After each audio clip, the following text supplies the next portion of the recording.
Testing new settings, 1, 2, 3. Testing, testing, 1, 2, 3.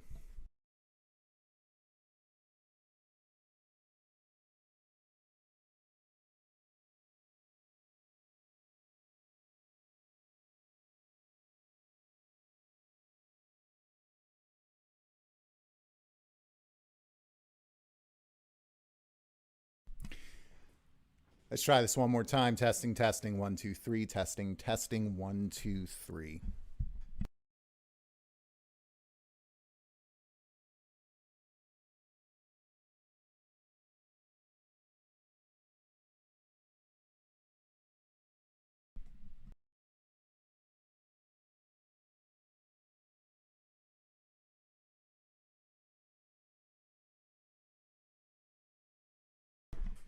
And yet again, testing, testing, 1, 2, 3. Testing, testing, 1, 2, 3.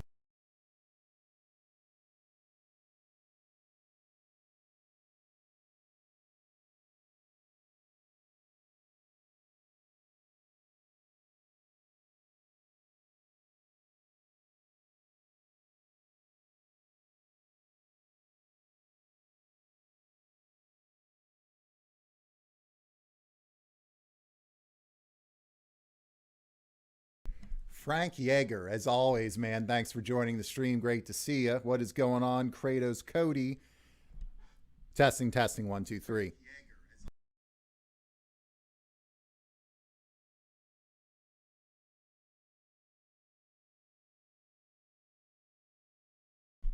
All right, ladies and gentlemen, we're going to be going live here in just a couple of minutes. If that, I just need to kind of figure out some of these new settings. I had an update to my streaming software because of course I did. And I'm just trying to make sure the audio mix is good. I think we're just about ready to go. Internet's all upgraded. It's all beefed up. So we shouldn't have any issues tonight as we play games for a couple hours here at BauerKillz. Looking forward to it.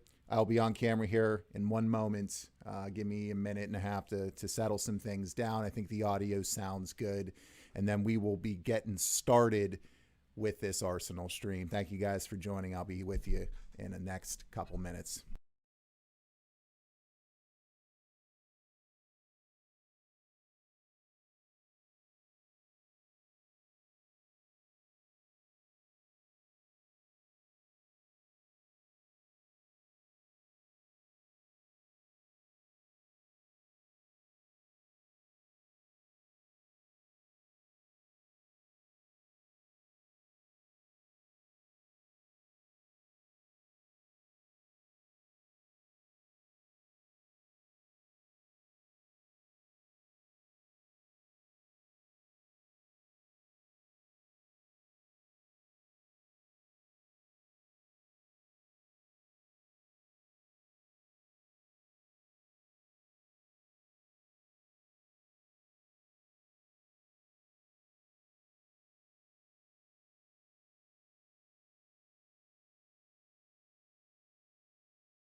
We are going live in 3, 2, 1.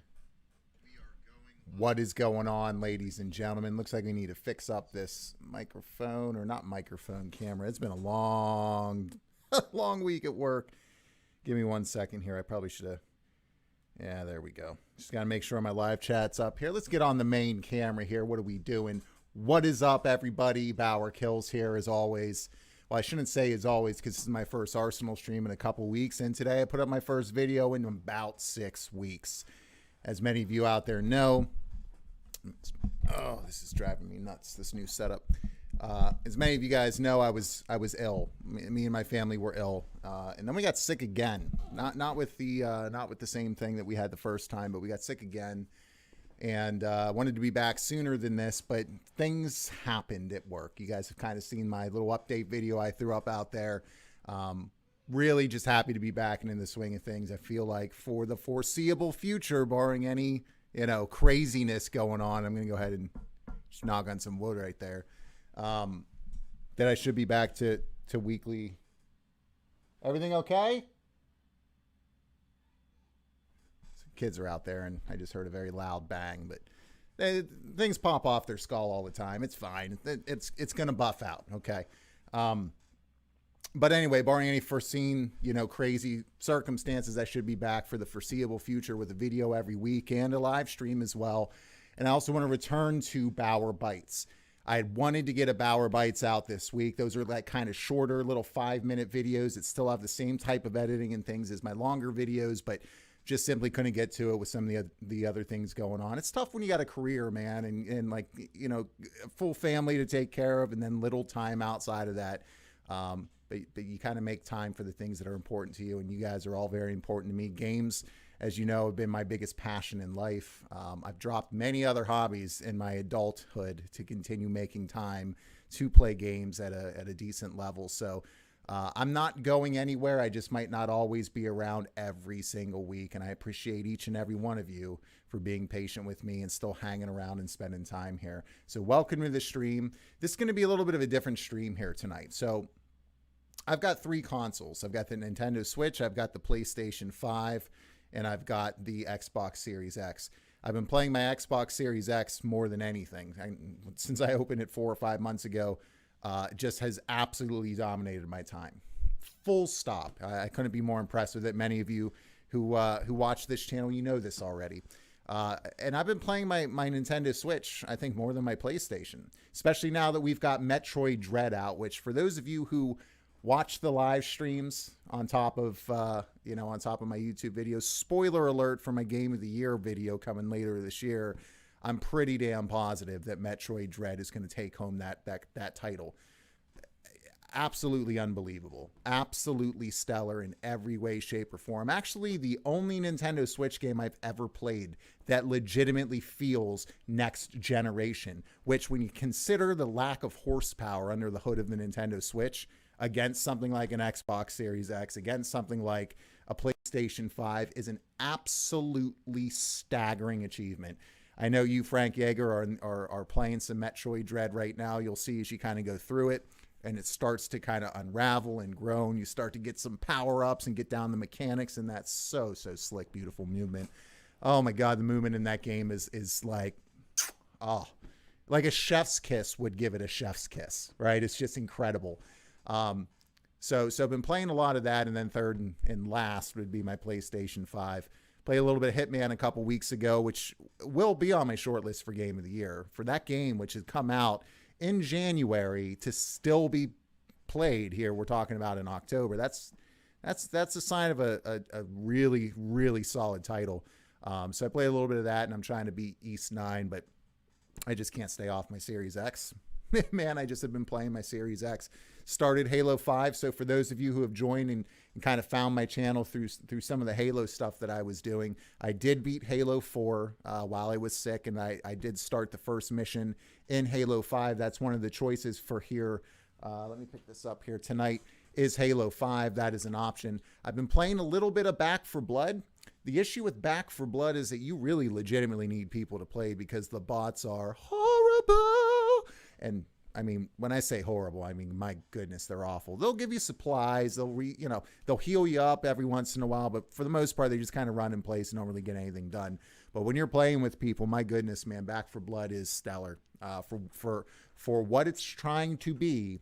For the niche it's trying to fill, Back 4 Blood is an absolutely worthy successor to Left 4 Dead, whether you prefer Left 4 Dead or not.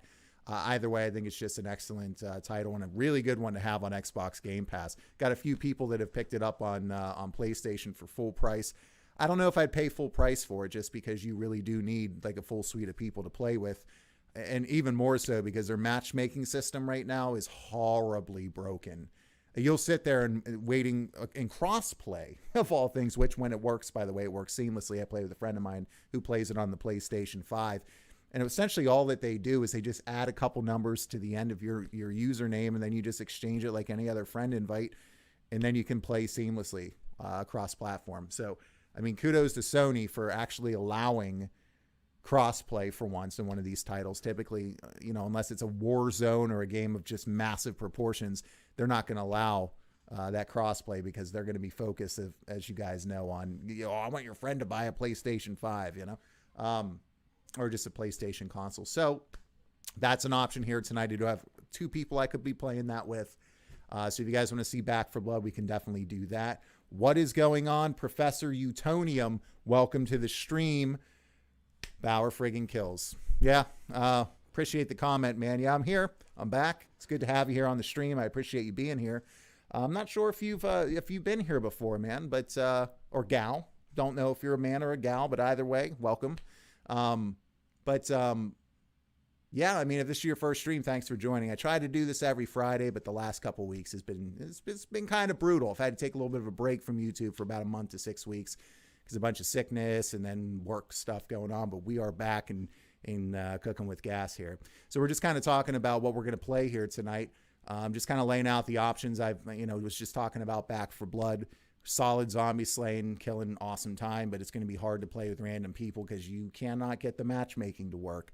But I do have 2 people I could call and play. But if we're going to play that, I probably won't be able to talk with you guys as much and kind of make this what this usually is, right? Which is like half of a live stream, right? Where I'm just streaming, playing games and talking to you guys, and a podcast where I'm just like right here ranting and raving a little bit about God knows what. Sometimes we talk about games. Other times we talk about other things. What we do on this channel is we do life together. I just like hanging out with cool people and sharing this passion and doing life together. So, if we go with the Back for Blood option, I'll be focused on communicating because that game seriously requires it. And I love that about it.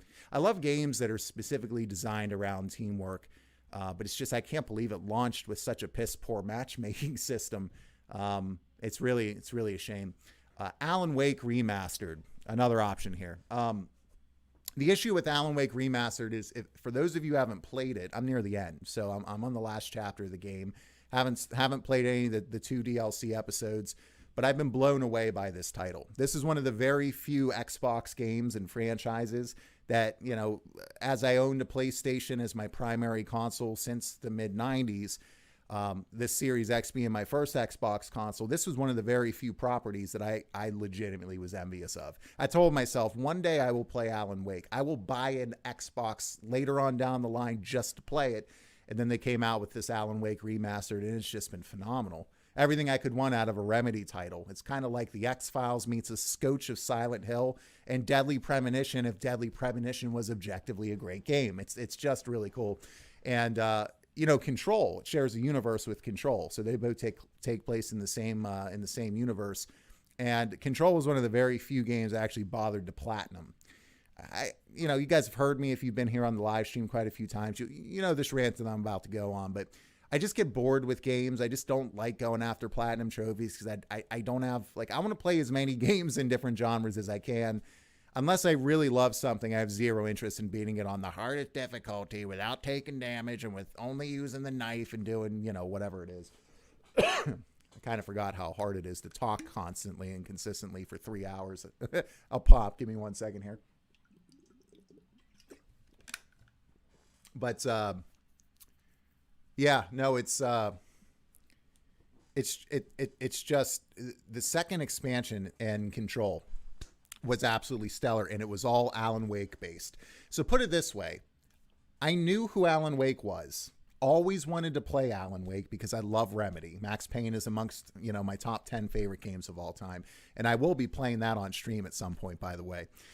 So stay tuned for that. One of those games that when I think of juggernaut amazing titles from 2001, Max Payne's always at the top of that list, and also a game I always play through. Like once every couple years, I just feel the need to play through it. But my goodness, man, it was so cool to finally pop this in after playing that AWE expansion in Control, and I lost my mind when I saw Alan Wake in that. I knew who he was just from a distance, and I lost my mind. So coming out of kind of in reverse the AWE expansion from Control, and then going and playing the original for $30 for it to release at $30. That's Remedy for you, man. One of the few developers who's around actually doing the things that they that's for the gamer, right?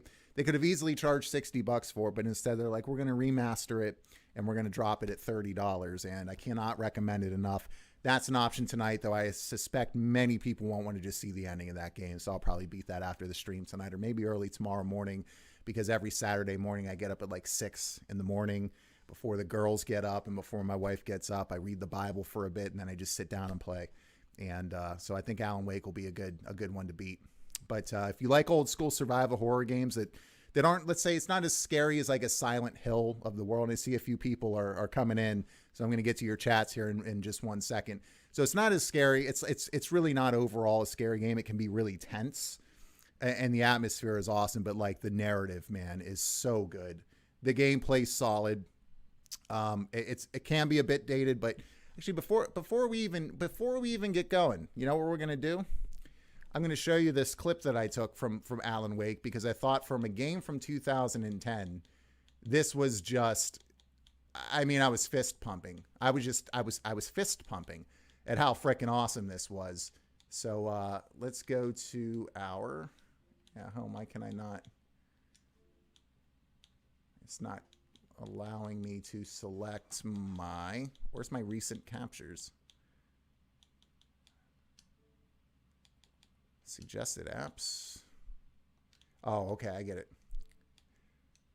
And I still got Halo 5 and Hades and Quick Resume. Those are other options as well, ladies and gentlemen. We also have, as I mentioned, Nintendo Switch, Skyward Sword. If you've never played Skyward Sword, I cannot say enough positive things about it. I mean, I really think it's a system seller for people who appreciate old school 3D Zeldas. It's essentially Ocarina of Time 2.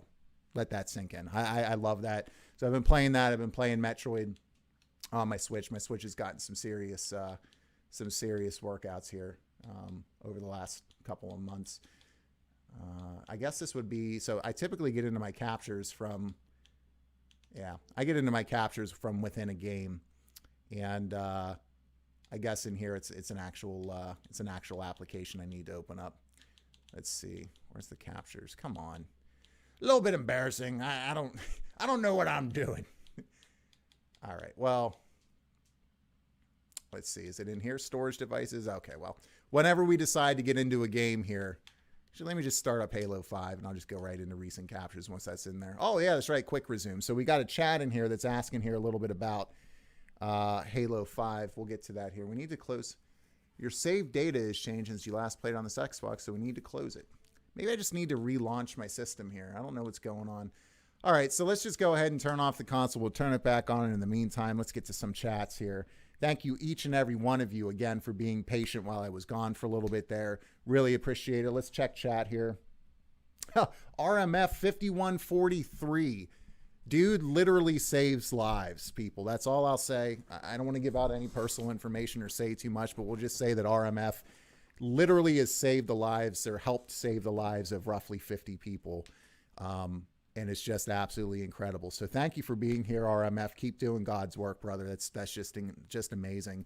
And RMF 5143 says, I pick Outer Wilds, which I've been telling him for probably 8 months I'm going to play. And you know what I hear about the Outer Wilds is essentially that it's Myst in space. Damn. I mean, you can't really get a better description of something from me. But I've heard nothing but incredible things about that. There have been people who have been just legitimately changed by the Outer Wilds, thinking that it's one of the best games people have ever played. It's been on my list for far too long. It's in my library. I'd have to download it, but I'm happy to do that. If you guys want to see some Outer Wilds, you let me know as we kind of stew on what to play. So we got PlayStation 5, plenty of things to play there. Hitman 3, I think, would be a great option on there. We got Xbox, Halo. I can be playing Halo 5. Can play some Ascent. We can play Alan Wake. We can play Metroid Dread on Switch. We can play any number of things, but you guys let me know what you're thinking. Next person, Professor Houtonium says, I'm a dude. I know the feeling of having women on your streams. Yes, it's interesting. I've had a couple gals come in, and one was just trying to pick a fight, and I didn't understand why, and then she left. And there were a couple of others who came in, and they were just so chill. Got a number of female subscribers, and they're great. Every one of them that I've met, other than that one gal who came in and was like spouting stuff that I still to this day don't even understand. That was like super early on when I started this last year. Might have just been a troll too when I'm thinking about it. Probably exactly what that was. But yeah, no, just a really good diverse mixture and group of people here. And it's been awesome. We've had people from lockdown Australia. Oh my goodness, some things going on there. But Mark from Australia showing up here. We got people from the UK. Someone from Algeria regularly comes in here. People from the US. It blows my mind that every time I go live to hang out with you folks and to do life together and play some games, that there's people from all over the world that's joining. That legitimately just blows my mind. It's so cool. Jack, ya girl, says, you liking Halo 5 so far? I would love to answer that question, but I can't. I'll tell you why. I played the first mission of Halo 5. I'm going to have to start over because I don't necessarily remember it. Yeah, it was a night like after you got done with this major project at work, after having been sick for like a month, where I was like, I'm drinking some wine. The key word there is some. It spiraled out of control a little bit. It was also the week I was like, I'm going to start working out and eating better and all that stuff. And so it hit me a little bit harder than normal. And then I fell asleep in my chair, and this chair actually, at like 3:30 in the morning, and I woke up and I was like, I don't remember having played this level, but apparently I did. Saved the game, fell asleep, and haven't been back to it since. So I'll have to start a new game. But I did really enjoy Halo 4. I heard a lot of bad things about Halo 4. I don't know what's going on with my Xbox over here. We kind of got it. It's just kind of, the light is blinking. I'm not really sure why. Last time that I streamed, we beat Horizon Zero Dawn. If you guys have not seen that yet, I do have a series called Does Horizon Suck?, which I'm going to wrap up with a video here sometime in the next couple of weeks.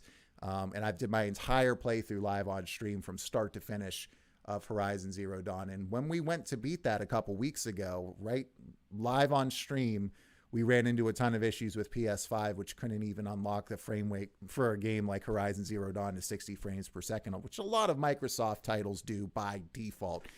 Just a really poor look for, I wouldn't say Guerrilla Games. I think it's the architecture of the PS5 and the OS that makes it so difficult to do just simple, basic things for last generation titles like that. Same case when you look back at like PlayStation 3. You'd always get the patches for like Skyrim or Fallouts and stuff like way after you'd get them for Microsoft's console, because it was just harder to kind of develop for the PlayStation 3 because of, the way that they architected their system and put things together. Let's see if this, I don't know this is driving me nuts right now. It's just blinking. It looks like I might have to pull the power. I hope I don't have to pull the power cord. I've had no issues with the exception of once where I couldn't pick up my Ultimate license for some reason. And then I had to like hard reset the system with my controller and turn it back on, and that solved it. But PlayStation 5 has been nothing but issues. I've had nothing but issues. It sounds like a jet fan. Sometimes I have to try to turn it on 4 times to get it to work. And we saw a couple weeks ago in real time. Okay, it stopped blinking, so I should be able to start this up now.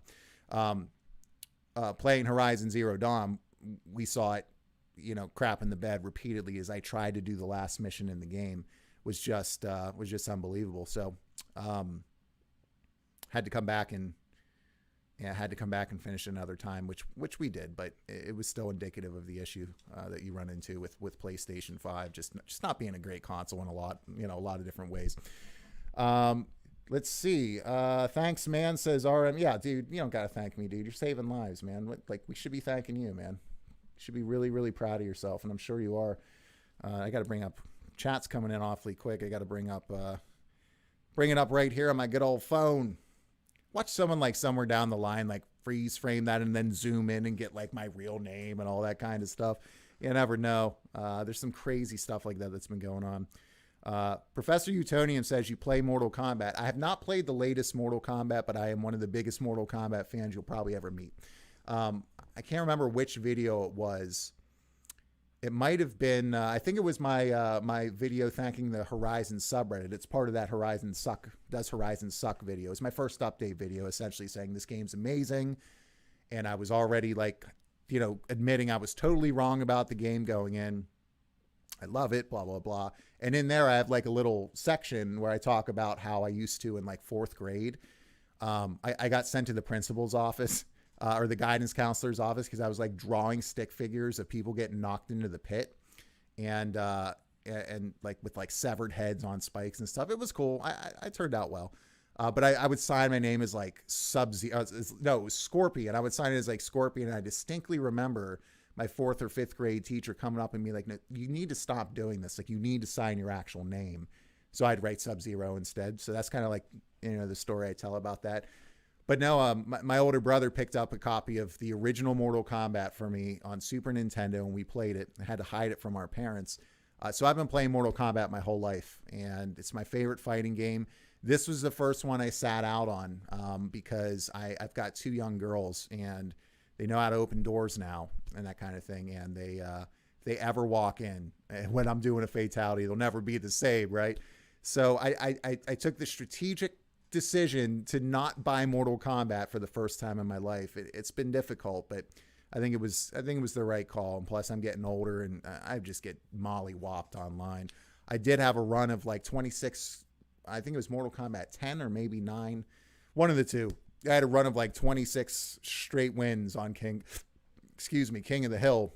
And then I lost my internet connection in a thunderstorm. I was so upset, but people were giving me like the little 10 out of 10 cards and stuff because I don't spam. Like I play straight up and legit. But yeah, I don't play it, but I do, if that makes sense. Let's see. Next one here so this looks like it's working now. Let's see if we can get into our recent captures, because I kind of want to show off this Alan Wake clip because it made my day. Like it was such a solid. It's kind of, I don't know why it's like blacked out at the top here. I can't go select my recent captures. I guess I got to open up my library, but I actually don't know how to do that. It's got to be in the app somewhere. I'll figure it out. Let's see, events, friends and community. Microsoft Edge, no. X settings, no. Microsoft Rewards, no.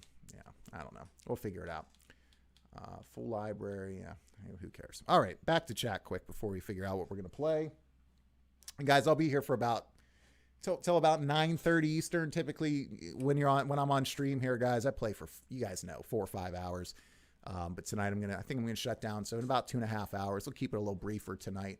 I'm already, by the way, shooting footage for next week's video, and I've got a couple Bauer bites that have been shot. I just need to edit down. So we got some good content coming. I'm excited about it. And I have not forgotten either about the two $50 gift card giveaways to celebrate 500 and 1,000 subscribers. Those are coming as well, so stay tuned for those. All you got to do to win is just comment on my video. That's it. I have a random tool that I use that picks a random comment. It excludes any duplicates, and it just goes by users. And it's a good way to just give back to you folks. You'll see on here occasionally I just do giveaways on the channel just because I really appreciate the fact that you guys are here. You guys could be doing anything with your time right now. So the fact that you guys are here means the world. So let's finish up this. I watched your older videos. You seem to lose weight. Awesome. Oh, thanks, man. Yeah. Yeah, sure did. So I lost like 40 pounds, and then I gained like 8 of it back because I was just like, I want cake. Pretty much. I just went on like this sweets binge because I was like, I'm not going to work out this week. My body needs the weight or needs the rest from, weight training and running and all that stuff. And then that turned into a couple months. But I've recently gotten back to it. I'm still down overall quite a bit. So I appreciate that. It makes me feel like $1 million. Definitely a lot of hard work. I got to turn around the way that I eat. Of all the vices that I've ever experienced in my life, by far and away, food has been my top one. It's the thing I've struggled the most with because I just like good food. But no, I appreciate the observation. Thanks for that. I'm from the Caribbean. Oh man, Barbados, nice. And you living good. How are things going down there with lockdowns and stuff? Are you guys locked down? Are you guys open? If you don't mind me asking, let me know. Hit the comments down there. Borvad, what is going on? Scotland here, as I know. I do know that, Borvad.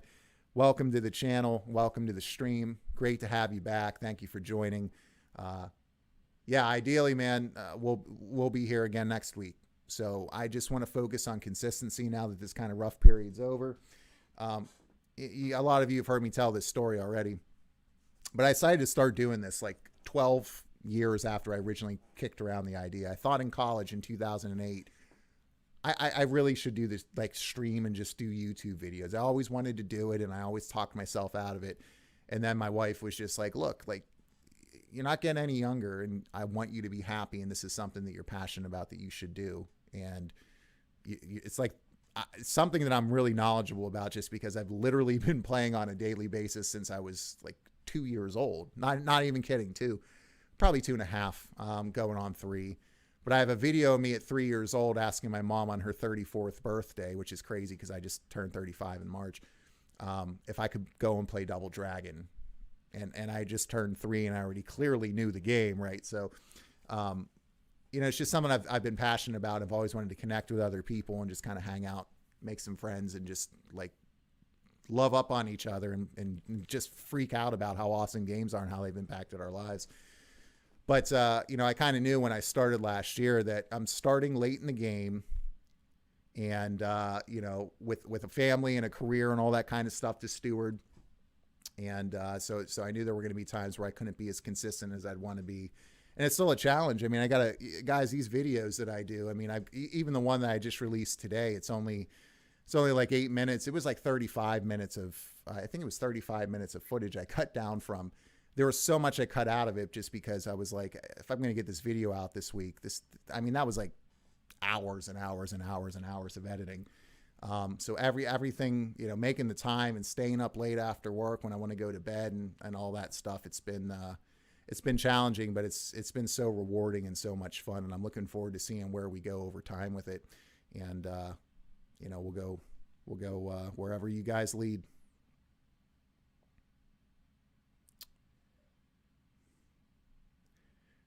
For the life of me, I can't stand shooting games. So I get that. Yeah, a lot of them, one of the reasons I love Doom Eternal is because it shook up the genre, I think, legitimately for the first time in a while. Because they were getting old, point at stuff, shoot.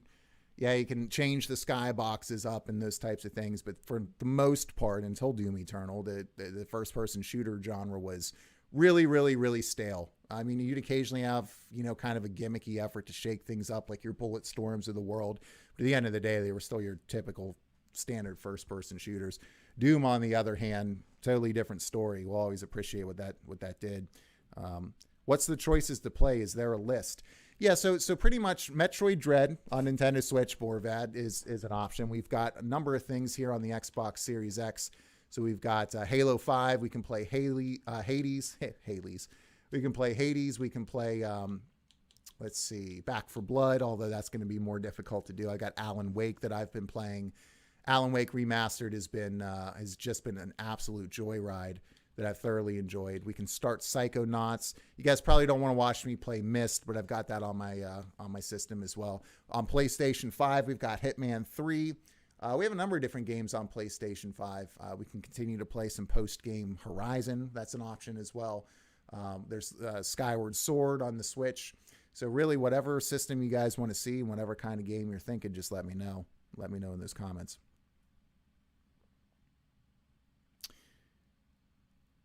Yeah, Mortal Kombatant, that's right.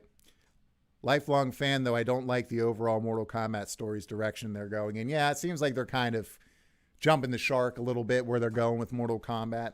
I'm kind of hoping that the resurrection, assuming that it happens, of Twisted Metal will kind of bring us back to the old school style that Mortal Kombat used to embody. You guys out there remember Calypso, and every combatant in Twisted Metal would have their own story, and then you get to the end, you get your wish, and you get the little sequence.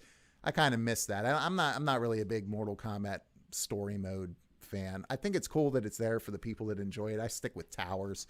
I love Towers. And yeah, there are still the standard endings, I guess. So it's hard to argue with more options for fans, but I kind of feel the same way, to be honest with you, on that one.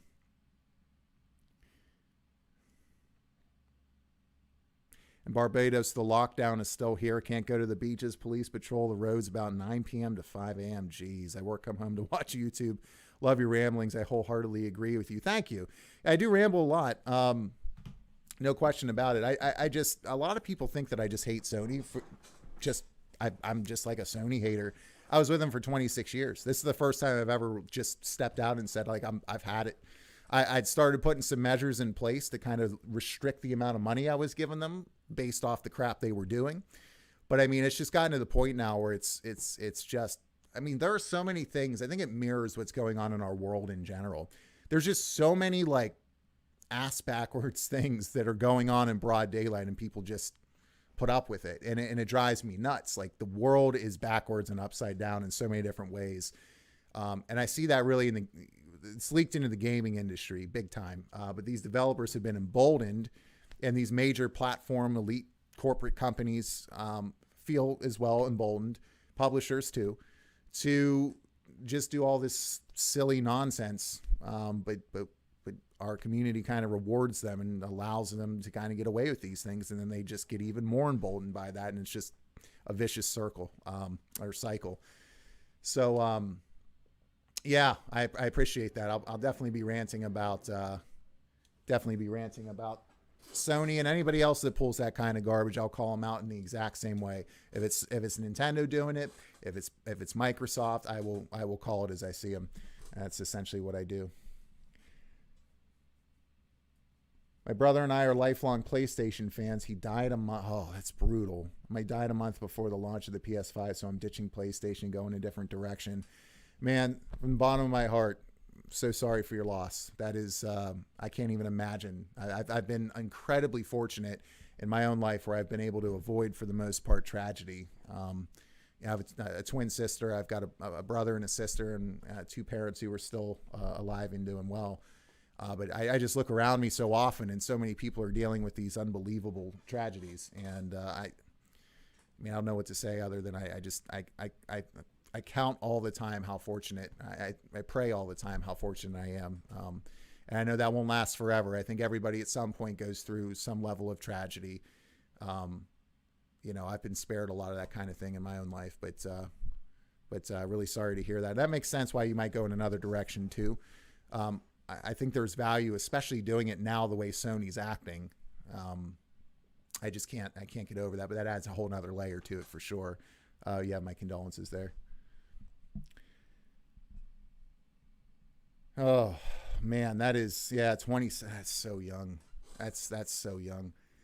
I mean, I've seen people pass away from things. You know, I've had friends that have passed away, but no one who was like that close to me. You know, I've had people die over stupid things, like they're on a motorcycle, they're going to get a ticket from the cops, and they decide to run, and they're not wearing a helmet, and they hit a tree at 100 miles an hour. Just crazy stuff like that, where you just lose your life over something ultimately trivial. You know, I've known people who have passed away in tragic circumstances, but never someone that close to me directly in my family. So my sincere condolences. You know, my father lost his brother. You know, story time here quick before we get started here.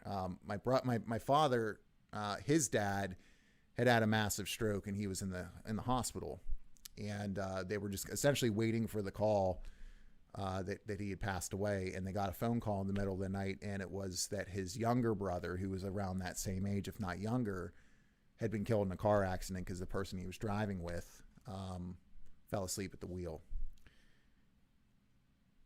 And, you know, my dad was never, you know, he would say he's never really the same. It never goes away. But it also is used to kind of forge you and turn him into the person he is today. You know, he knows he'll see him again someday, but it's just I always think, how did my dad get through that? I can't even imagine that. And yet people are going through those types of things all the time in the world around us. One of the reasons I love video games as much as I do is I think they're such a great form of escape.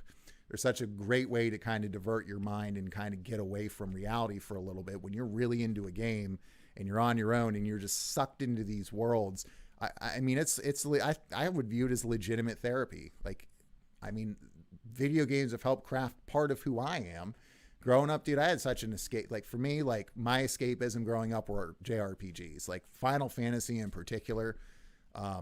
that's how, that's how I would deal with other types of things like heartbreak and heartache and those types of things. So I dealt with different things because I wasn't as close to that kind of tragedy as you are. But a lot of people also similarly use video games as a way to kind of help keep their mind off of those things, or help. It's very cathartic as well. Some games are specifically designed to help people grieve too. But yeah, I think that this medium's unbelievably important, and it has helped so many people in so many ways. And that's another reason I started this channel last year, is I'm just so interested in hearing how this medium has impacted people's lives in positive ways. I still think that there's a really big stigma out there from a large portion of the population who simply don't understand the power that games as an art form and a storytelling medium have. And I think they're as strong as any book, any movie, music. It's an incredible thing what this has done for my and so many of your lives out there. And I love hearing stories about, how people engage with the medium and what they've done for them. So feel free to share those there too. But my condolences, man. That's brutal. But I'll make sure I'll be thinking about you in my prayers for sure. Salty Doc, welcome to the stream. Great to see you. Hey guys, this has just been kind of like a welcome back podcast so far. We haven't been able to really decide on anything. I'm enjoying the conversation. So you guys tonight, like I said, I've got about 2 hours and 15 minutes and, before I have to kind of shut down. So I'm just kind of here to hang out and talk with you guys. And we can play whatever you want to play. If you guys really want to see me play whatever it is, whether it's Nintendo Switch, Nintendo Dread, Skyward Sword, Octopath Traveler, what have you. On Xbox, we've got Halo, The Ascent, Back for Blood, a bunch of different stuff. And then on PlayStation, the usual suspects there. Or you can just sit here and chat. You guys let me know. But it's great to see you guys again and to be spending time together, seeing some familiar names and some new ones pop up as well. I mean, what an absolute joy it's been. It's not been the same being away, for sure. And it's amazing to me that I don't think I lost a single subscriber in the 6 weeks that I didn't put up a new video. And I think I did an Arsenal stream in there at one point and 1 or 2 stealth streams, which aren't really the same. But you guys can still interact with me on those through live chat and stuff. Those aren't, those ones aren't as engaging because I'm not here on camera with the lights out and stuff. But I'm still there playing. Maybe I got one of my girls on my lap and or I've got to watch them or something, and I'm just playing games in the interim and I can just chat. But so a little bit of that was going on, but man, it just didn't feel good not being around and hanging out with you guys. I missed you. So it's good to be back. I'm looking forward to it. Good to have that monkey off my back as far as getting that video out today, getting on for an Arsenal stream. It makes me feel good about going into the weekend and getting ready for another week next week as we kind of get back into the swing of things here. But Salty Doc says, let's see.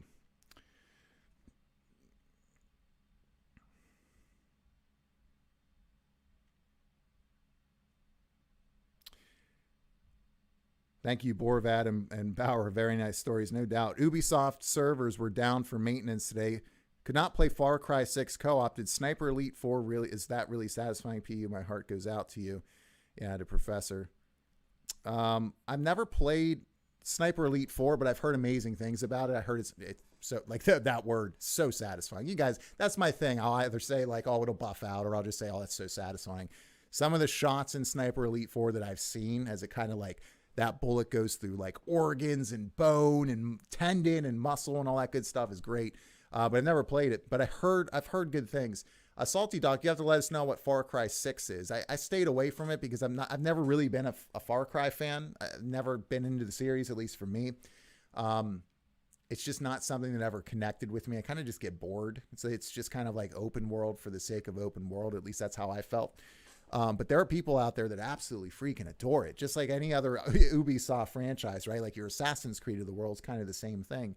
You're going to change up the setting, but it's like high value comfort food for people who enjoy that. So what I've heard from people that have played Far Cry 6 is some people that are telling me it's exactly what they wanted, which is more Far Cry, and others who are expecting or really wanted an additional kind of layer and, evolution to the gameplay and kind of how they were doing things, were really, really kind of uncharacteristically upset about it. So you have to let us know what you think.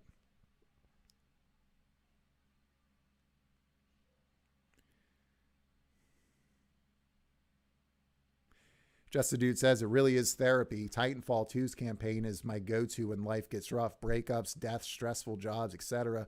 Whenever life sucks, BT and Jack Cooper are there to help me out. That's on my list to play, man. I've never played it. I heard it's shockingly emotional for a fairly short campaign. I'll have to check that out, especially coming from you, man. I'll definitely will take the time to beat it, especially once I get through Halo 5. I'll have plenty of time here before Halo Infinite drops, and I'm waiting for it to get another first-person shooter campaign in. So I'll tell you right now, I'll get Titanfall 2 on the system. I'll make sure to play that and let you know what I think. I just don't get the massive influx of shooting games. Yeah, so it's cathartic for people. I've seen people who use shooting games to kind of get out some of their anger. People are like, "Oh, shooting games make people shoot people." I disagree 100% for a lot of obvious reasons that I won't get into now. But I've used first-person shooters in the past when I'm really angry about something or I'm frustrated. It's kind of cathartic, to sit down and shoot stuff. And plus, I like action and I can appreciate it. And there's also, at least for me, I've always, when I was growing up, I'd play with samurai swords and I had like 1,000 Nerf guns. And also the Nerf football that John Elway threw out of the stadium. You guys remember that commercial? Any 90s kids here had like the whistling tail at the back end? I'm a Broncos fan as well. So, maybe that's why I remember it. But point is, there's just something about, I think it's kind of tapping into the same reason the kids played like Army men back in the 50s and stuff in the 40s and 30s. And, there's just something about military and shooting stuff that has always kind of resonated with a large, segment of the population. So I probably chalk it up to that. They're also not huge commitments. Some people shy away from like your 125-hour runs through The Witcher 3, and they're just like, give me a 10-hour, if that, first-person shooter, campaign that I can beat in 3 nights, or even in 1 session with how short some of them have been in recent years. But, there's some of that as well, I think, that plays into it.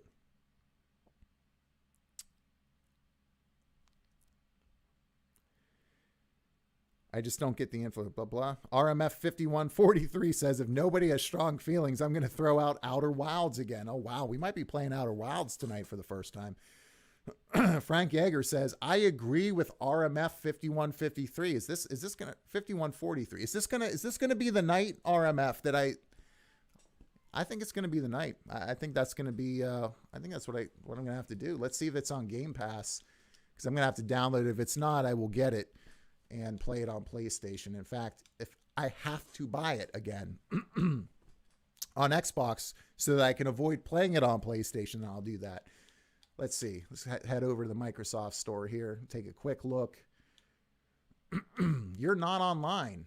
You need to be connected to the internet to view the store. Well, maybe that's why I couldn't do anything earlier. That's weird. Oh, I know. Okay. So guys, you've heard me say this once in a while, and I mean no offense when I use this word. It's just a word I grew up using, kind of like Norm Macdonald's used it. I'm only mildly retarded. So I changed all of my internet infrastructure to make sure we don't have any more issues here. And this is the first time I'm playing since that was installed. So I need to log into it.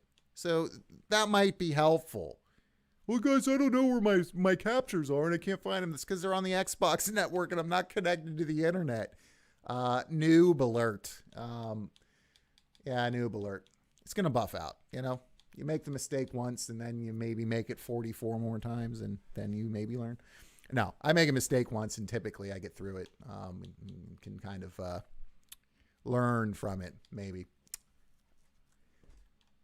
All right, let's hit this up. Seeing just a white box. There we go. All right. And then we'll get back to chat here while we wait for this to download. I think that's what we're going to roll with, guys, is the Outer Wilds. Salty Doc says, can't stay long. Got a comedy show in Denver in a bit. Dude, Denver's like my favorite place in the world. It's also my favorite football team, lifelong Broncos fan, and they suck.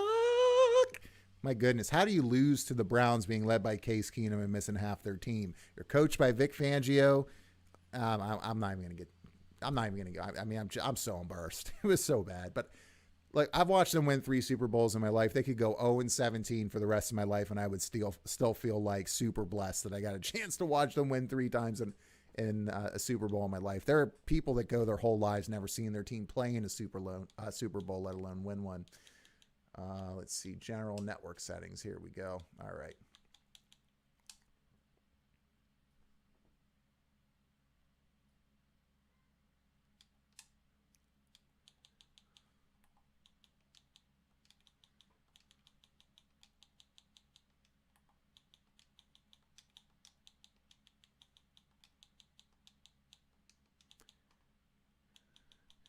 And I will be changing this after the stream. You guys know that I'm in the security field, and I'm aware I'm on stream right now. And even though you can't see the password, I'm sure one day somebody might go back to this live stream and be like, okay, each single one that he popped in. Luckily, I use either multi-factor authentication and or different passwords for everything that I do. By the way, for those of you out there, if you ever get the option to do multi-factor authentication, regardless of what it's for, but especially if it's for like banking or if you play an MMO, if you're a Final Fantasy 14 fan like I am, you got to secure your account. It's always a little bit more. There's like a convenience trade-off with higher levels of security.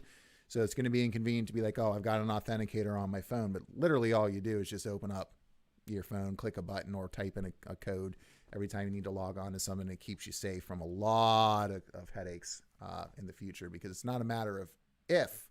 We live in a day and age where it's a matter of when somebody gets to your data. Can they do anything with it, right? Or can they get it out of where they got it from? All right. So I think Outer Wilds is going to be what we play. Let's get back to live chat here while we get this going on here. Let's get out of Halo. Okay. Now I don't want to save a screenshot, but that's probably not a bad idea because now I have access to my captures. So this is what I wanted to show you guys earlier when I was talking about Alan Wake. For a game from 2010, you know, from a game from 2010 to be this engaging, it's just, I mean, look, the combat, it can feel dated at times, but it's still just so satisfying. So in this one, I'm fighting a heavy brute type of guy, and then I'm fighting another dude, and I'm doing cinematic dodges. In the last cinematic dodge that I throw out here, and after I killed the enemy, I like got up and I was fist pumped. I was so excited. I thought it was such a great example of kind of the ideal combat scenario that Remedy was going for in this game. And I also really like the fact that I had 5 shotgun shells left in my chamber, and I used each and every one of them. And as you know, right as the last enemy here I reload. It's just cool. So let's watch that quick. So there's that first cinematic one. I switched to the shotty. I hit him 3 times. And then you'll see him throw this one and it just right over the shoulder. Finish him up. I mean, it was just... I mean, it's that. I think it's that second cinematic dodge that did it for me. That second cinematic dodge where it just goes right over Wake's right shoulder. That just... I mean, that's the whole reason the cinematic dodge exists in the game, right? Oh, I love it. I tweeted it out when I got it because I was like, that happened. That happened. A game like Alan Wake, you wouldn't expect the combat to be that satisfying and fun, but it's Remedy, the same people that make Max Payne. And by the way, this is how sick I am of a Max Payne fan. I picked up the fact that, that the sound effects for the doors in the game are the exact same sound files that they use in Max Payne. That's how often I've played Max Payne. That's kind of embarrassing maybe a little bit, but I appreciate those little things, you know? Remedy always does a great job putting their titles together. All right, let's take a look here and get the Outer Wilds downloaded. That's enough talking out of me. We'll get back to live chat here in a minute. Stop telling me I'm not online. Okay, there we go.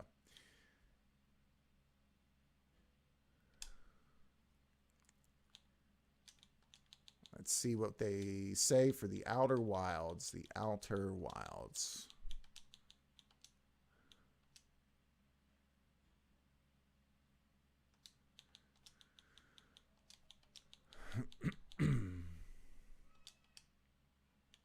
Is it just Outer Wilds and not the Outer Wilds? Because it didn't show up there. Oh, there we go. Yeah, it is just Outer Wilds. Oh. Kind of makes me So we're looking at $24.99 or $40 for like the full thing, because I heard they just came out with an expansion. So I guess the question is, do I want to spend $40 to play the game on my Xbox instead of where I already own it on PlayStation? I think the answer is yes. I think the answer is yes. This I'm going to put my money where my mouth is when it comes to, how I'm giving less time and money to PlayStation. So we're going to go ahead and buy this.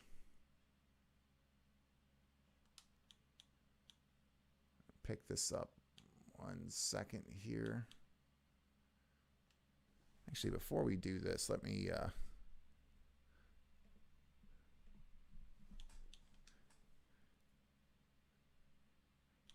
there we go. It says, oops, don't know what happened. Try again later.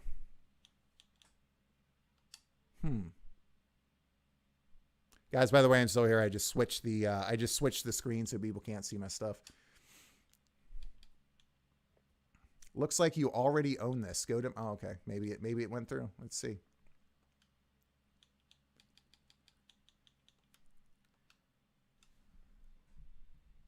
Watch it be like Doom 64, where it just picks up that I already own it on another console and I just get it for free on this one. I'm not sure if Doom actually does that. I just know you get extra stuff for owning different versions of Doom, and it goes across consoles, which I always love. All right, let's see. All right, library. Guys, I'm sorry I know it's taking so long for me to be playing anything, but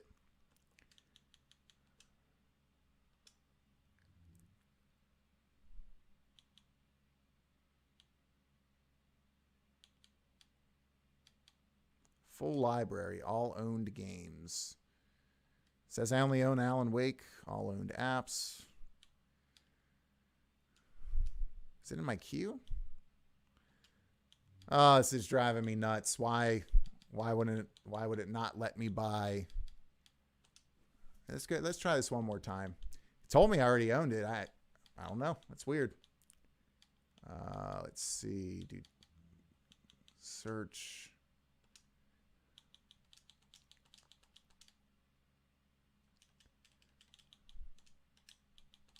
I put in Uter. It did not come up. All right, let's try this one more time. Buy.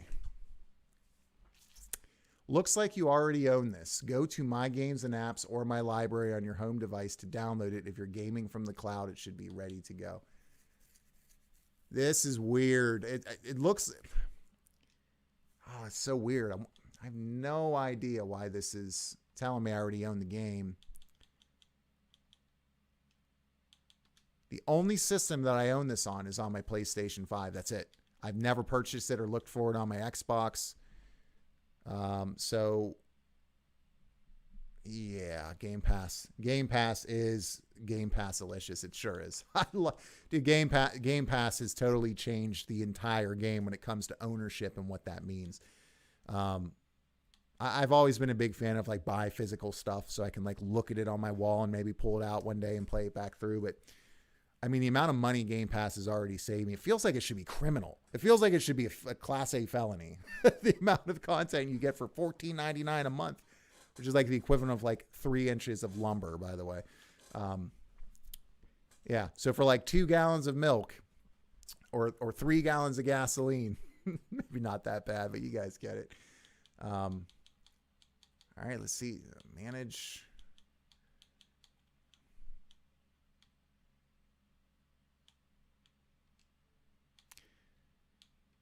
Yeah, so it's telling me the only game that I actually straight up own on here is Alan Wake. Let's see Game Pass games included with. I mean, is the Outer Wilds on here? Maybe the Outer Wilds, but if it's a Game Pass available game, it'll say in the store right next to it, which I really appreciate. Install now with Game Pass, or you can just alternatively buy it. Maybe it's already. If this was available on Game Pass, it'd be awesome. So they have got. Wow, they've got guys. I'm going to make a video on that here soon as well. I'm going to kind of tackle this idea that Game Pass is only for low tier crappy games, which is just a lie. Like that's just a straight up lie. They got Nier Automata on here. If you guys have not played that, my goodness, get on it. That is one of the best games I've played in the last 5 years. Nier Automata, love it. No Man's Sky is on here. The Outer Worlds is on here, but no Outer Wilds. Ori, and both Oris are on here. Octopath Traveler, still weird to see on there, but I love that it's on there. All right, so I'm not sure, guys, why I can't... I don't know why it won't let me... I don't know why it won't let me play it, but maybe what I'm just going to have to do is hook up the PS5 and get it on there. I mean, maybe that's the only thing I can think of. Maybe the developer is picking up that I own it somewhere else, but that doesn't make any sense to me. It's not like they're going to try to willingly give away free games across the platform if you buy it once. That doesn't make any business sense.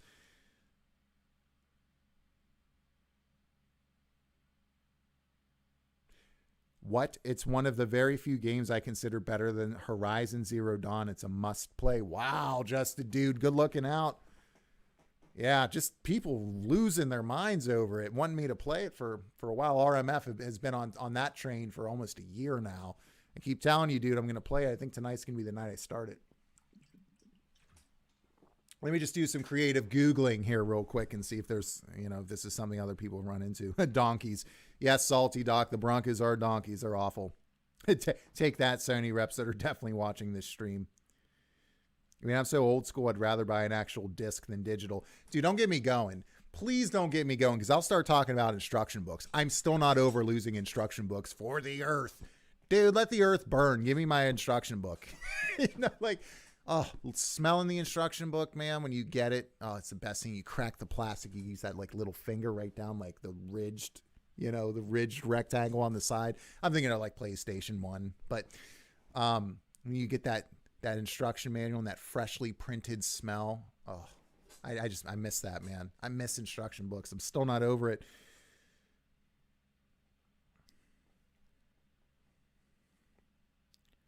All right, let's see what they say here. Just going to Google Microsoft Store. Says I already own this app, or own this game, rather. I'm going to say, but I don't. But I don't.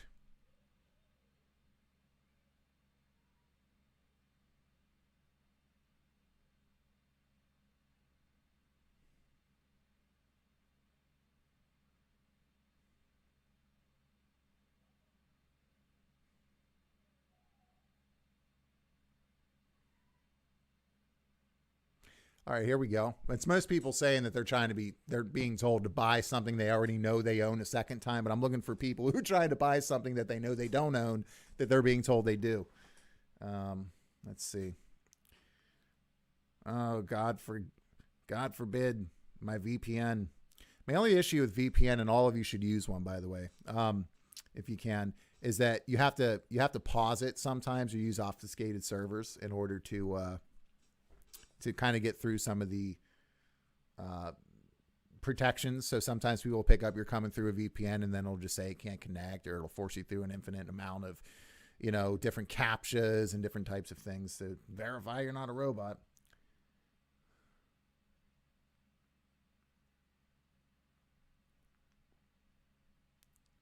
Does the game appear in the ready to install selection of the console? And are you signed into the same account? All right, well, let's see the ready to install section, shall we? Ready to install the Outer Wilds. I could also check to see if I got a charge for it. That would tell me. I have a feeling that what happened was when I went to buy it and it said I couldn't buy it, what it probably did was it probably went through, but just shot me the message that it didn't. That can cause some issues.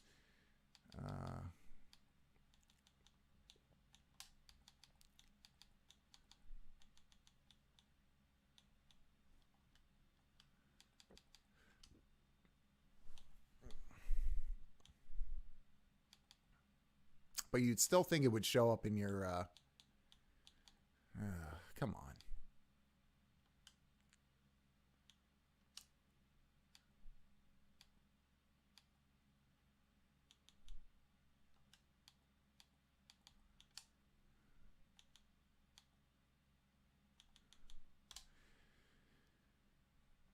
All right.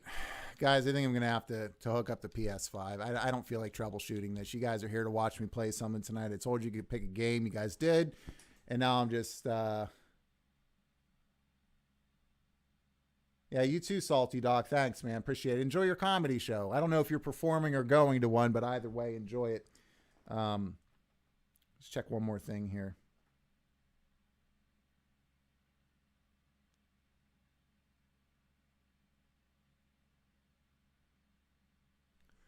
All right, check one more thing. Let's see.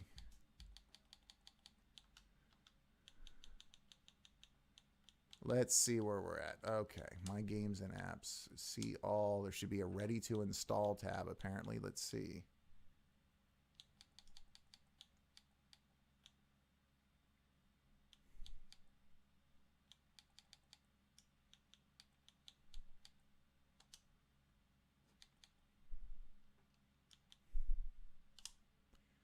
Is this included with gold? I highly doubt it. No.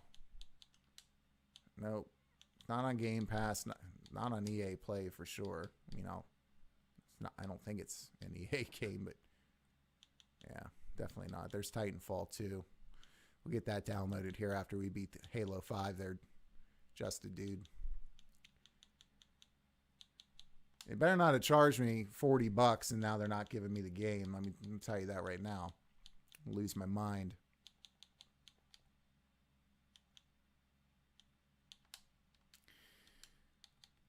All right, give me 1 second, guys. I'm gonna hook up the PlayStation 5 and download this so that we can play it. It's weird. I hate the fact that, like, I know now I'm going to probably have to call or get involved with Microsoft support, which will be fine. It'll be way better than PlayStation support, which is behind probably only Square Enix as the worst support I've ever come across in my natural born life. But I know now I'm going to have to check the charge. I'm pretty positive the charge went through and it threw an error. And so it probably charged me the $40, but for whatever reason, whatever mechanism, it didn't actually add it to my library. So I'm going to have to figure some stuff out. More logistical work. How about it? Matthew Orr says, go to settings and payments and billing section and they'll be able to check. Yo, thanks, man. Yeah, no, that's something I wanted to do, actually, that I didn't want to do on stream because we're running down to like 2 hours I got left on here and I haven't played anything. I've just been ranting and raving and kind of talking to everybody here about being back now after taking a little bit of a break. So I just want to kind of get going. Give me 1 second here. I don't want to show off any of my payment stuff. Let's see. Settings. Yep. Account. There we go. Payment and billing. Yeah, great call, man. Great call. Not always thinking well on the fly.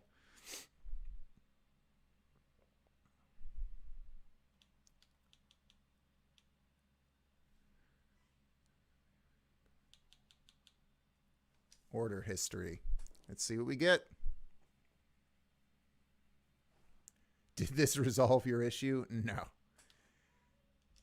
Yep. So there it is. There it is. Outer Wilds Archaeologist Edition with tax $42.39. Oh, I think I know why this failed. I think I know why this failed.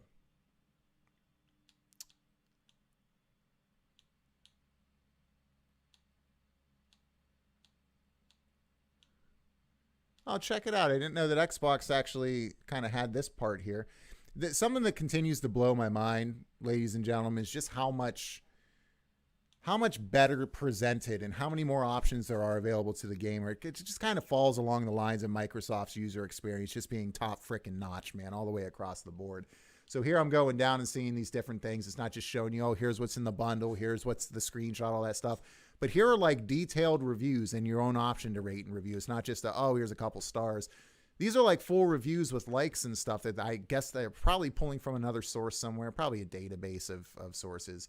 Or maybe they're just pulling it from the Xbox network. But I love seeing and being able to just like kind of go in here on the fly as I'm looking at the game and see this. This is good stuff. I'm looking for an option to install it, but I'm not seeing it anywhere here. Let's see. Terms and legal, more info, view details. Yep.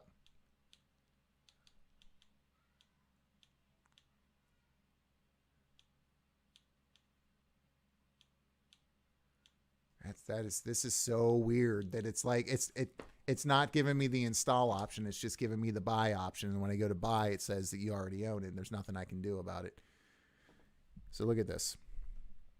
Looks like you already own this. Go to my apps, my games and apps, or my library on your home device to download it. If you're gaming from the cloud, it should be ready to go.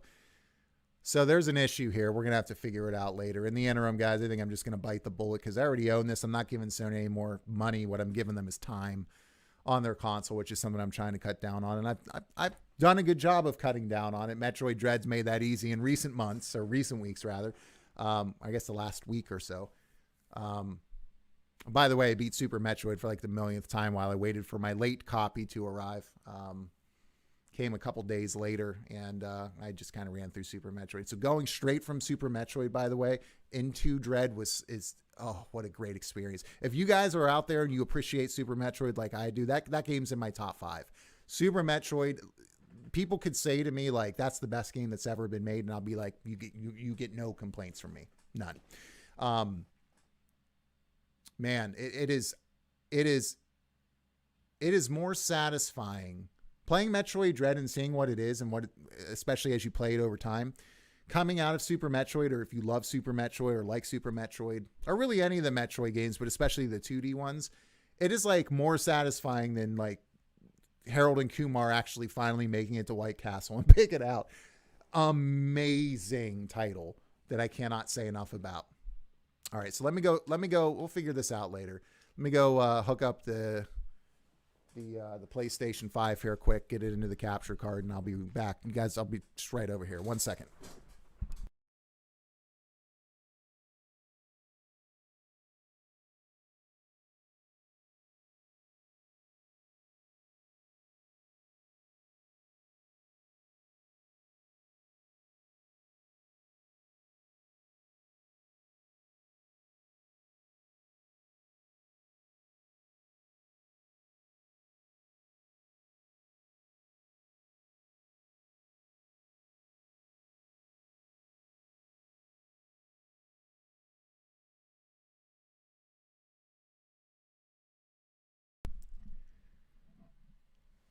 All right, let's see what we got here. Oh, one last thing.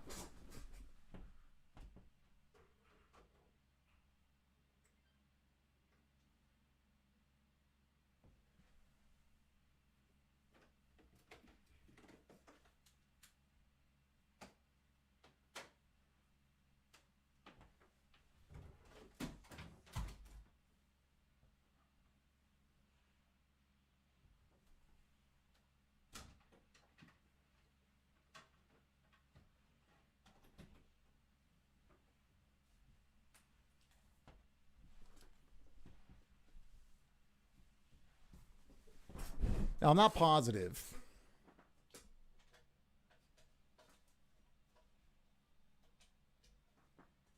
but I'm pretty sure that plugging in, like the power cord, might help. All right. Hopefully the capture card doesn't have to be rehooked in here, because I hate when that happens. Don't make me get up again. All right.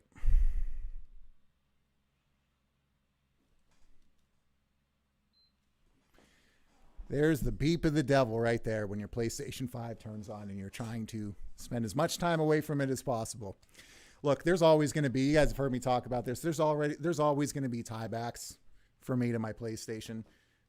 My goal is to take as much time and money away from my PlayStation as possible. And right now it's actually in a good spot. Play my Xbox the most, my Nintendo Switch the second most, and my PlayStation the last most. I don't know how long that's going to last, but oh great, can't connect to the network because I got to re-enter all this stuff. Let's go ahead and do that as well. But yeah, no, it's so good to be back, guys. I appreciate all you guys joining on a Friday night. Happy Friday. I hope each and every one of you have a good weekend ahead of you. You don't have to work. If you do, Godspeed. I hope that you're that your weekend is okay regardless of work. And there's some people out there that actually love what they're doing, although it doesn't really feel like that these days. It feels like most people, I don't know, I feel like the quality of for the people that are working, it just seems like in general there's just been this malaise over everyone. I don't know if it's because of the inflation that's been running rampant, or I don't know if it's the divided nature of the country and the world or what, but people just seem so much unhappier at their jobs than they used to. Maybe that's just me. It's probably anecdotal, but I feel like I've noticed that to the nth degree. Let's see, network.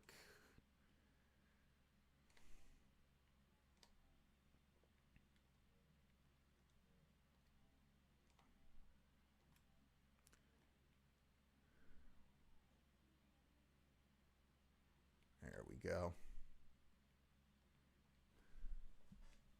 Give her my password. So yeah, I'm pumped to play this. This will be good. RMF. This will be great. Looking forward to it. It's got a whole lot to hold up to. I've heard nothing but amazing things about it from you, now from Just a Dude, from a few other people who I've heard of, picked it up on a whim and just have lost their minds over it. So I'm looking forward to checking out here tonight. Ellie Foster says, Bauer, glad to see you back. It's good to see you healthy. Best wishes from Oregon. A little bicep there. Thank you very much. Appreciate you joining tonight, Alice Foster. Good to see you again. Oregon's an interesting place to be now too. For sure. It's just so cool, man. People from all over have been joining and saying what's up. Appreciate the kind words. Yeah, fully healthy now. Got through a lot of really difficult things for work. Work is always going to be busy, but that's why I told you guys I was going to get a video and a Bauer Bites and an Arsenal stream out this week. I was able to get 2 of those, which is a video today and this Arsenal stream here. Unfortunately, I couldn't get the Bauer Bites out because just a long week. Didn't have the time, but those are coming as well. But thank you for the kind words. I appreciate that. It's great to be back, and welcome to the live stream. Excuse me. All right. So, boop, boop, boop, boop, boop, boop, boop, boop, boop. Yep. Game library. I would like to see everything. How about everything PlayStation 5 that I own? How about that? Where's my filter? I don't want console storage. I would like sort by platform. Oh, there we go. No, that's remote play. Why do they make this so difficult? Just show me my full library, for the love of God. All right. Media gallery. No. Oh.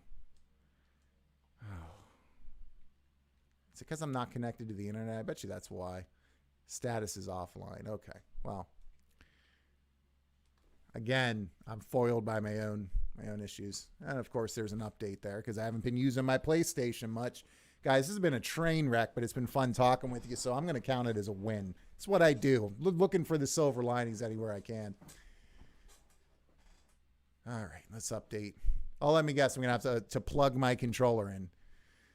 All right, let's update. So we're going to update the system. So I tweeted about this a year ago when I got the system. I've spent so much more time updating this dang thing than I did with the PS4. One of the things, and it sounds small, but it's something I appreciate. I like the minutia, right? The little things that elevate something from good to great. But I really appreciate that on my Xbox Series X, pretty much any and all updating can be done wirelessly, including the controllers. With my PlayStation 5, like I have to plug in each of my controllers and every single time that I need to update. And sometimes those updates take a while. Point in case, I'm on gig internet here. So I checked my speed before we went live. Wirelessly, we're getting about 400 down, which is way more than you would need. And here we are just sitting here waiting for the update file to download. To be fair, the PlayStation Network does throttle. It does bring speeds down just because they have so many people using it. But there's other things that we could do to maybe speed that up a little bit, but you're still going to be capped. Have not noticed any such issues with Xbox. But just the way that you can update your stuff is so much more convenient on Microsoft's platform. It just is. I mean, that's just a fact. And yeah, some people out there would be like, well, it doesn't bother me that I have to plug in my stuff, wired in order to update them. And that's fair. It's kind of nitpicky for me. It could be viewed at, but that's kind of like that in addition to 100 other things, right? Across a wide variety of areas where I'm just, we're coming up on a year of this being out, this system out next month in a couple weeks. And I would give it a 6 out of 10 thus far as a next generation console. I've played a small handful of titles that I think have at times shown glimpses of what's possible on the next generation. Demon's Souls is easily the standout amongst them. Ratchet and Clank, from a graphical standpoint, I think has set the bar for what's possible graphically.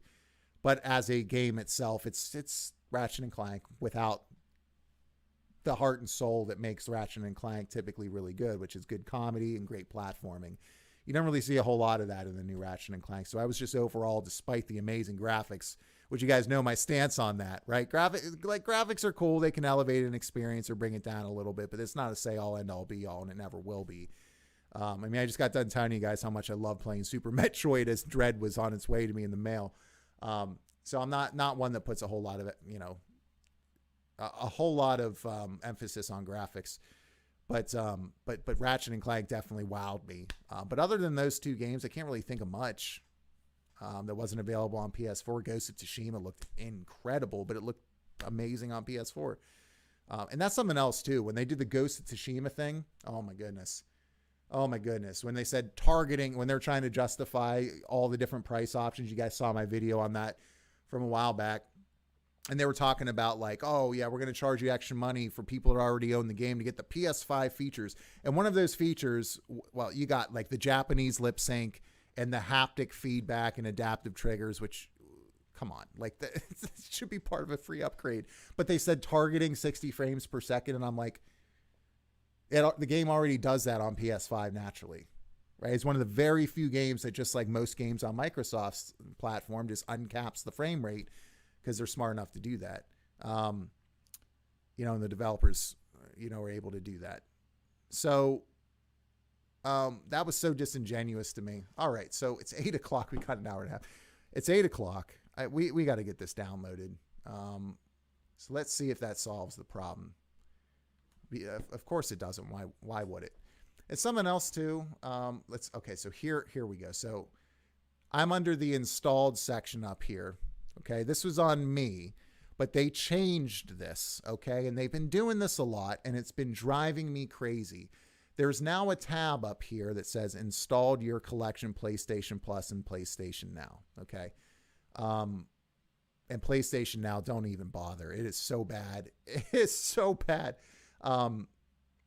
Yeah, I did a free trial of it. I couldn't stand it. And it was hardwired in when I tried it. It was terrible. But they keep changing things around, and it's never for the better. It just feels clunky. Like the UI a year later, I'm still struggling with, and that's a problem. So let's head down here to the Outer Wilds. A lot of things on here I still need to go back and play at some point. This is tying me back. Where is it? Playing this with my wife, Lost Judgment, which has been solid thus far. This 13 Sentinels Aegis Rim is going to be one that's a PlayStation exclusive. I've heard amazing things about. Looking forward to playing that. Let's see. Outer Wilds. Max. Oh, my goodness. Guys, I might just play Max Payne. No, I'm not going to do that. Outer Wilds. All right. RMF. Here we go, buddy. We're downloading. So even if we get the option here too, so I'm just gonna call Microsoft and tell them if I'm gonna start it here on PlayStation 5, I'll just play it on PlayStation 5. I'm gonna just call them and tell them it didn't go through, but I'll just cancel it anyway. Ellis Foster, a couple different things here. The whole world just seems like they're going out of the way to be miserable. It's sad. Yeah, you're not kidding. Everyone's whole lot I could say on that topic. People are addicted to division.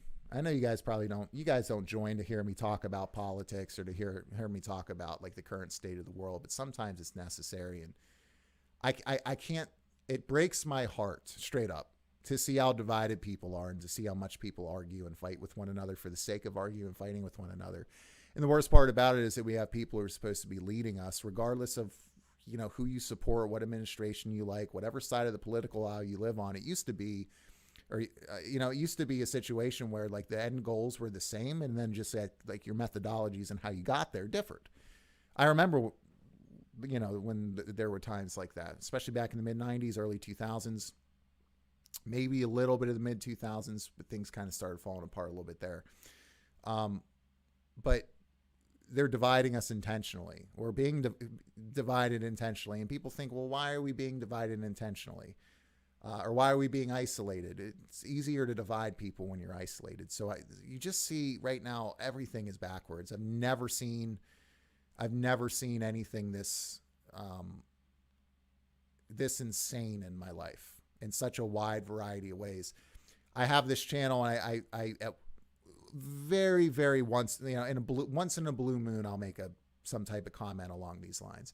I will call out things when they need to be called out. When things are, you know, in certain games, you'll see something that's just so shamelessly pandered, and then, you know, a topic's not being taken seriously that like you got to comment on it, right? But in general, I try to stay away from those things on this channel because I want this to be a place people can come and not have to be bombarded by the stuff that we all have to deal with 99.99% of the time, right?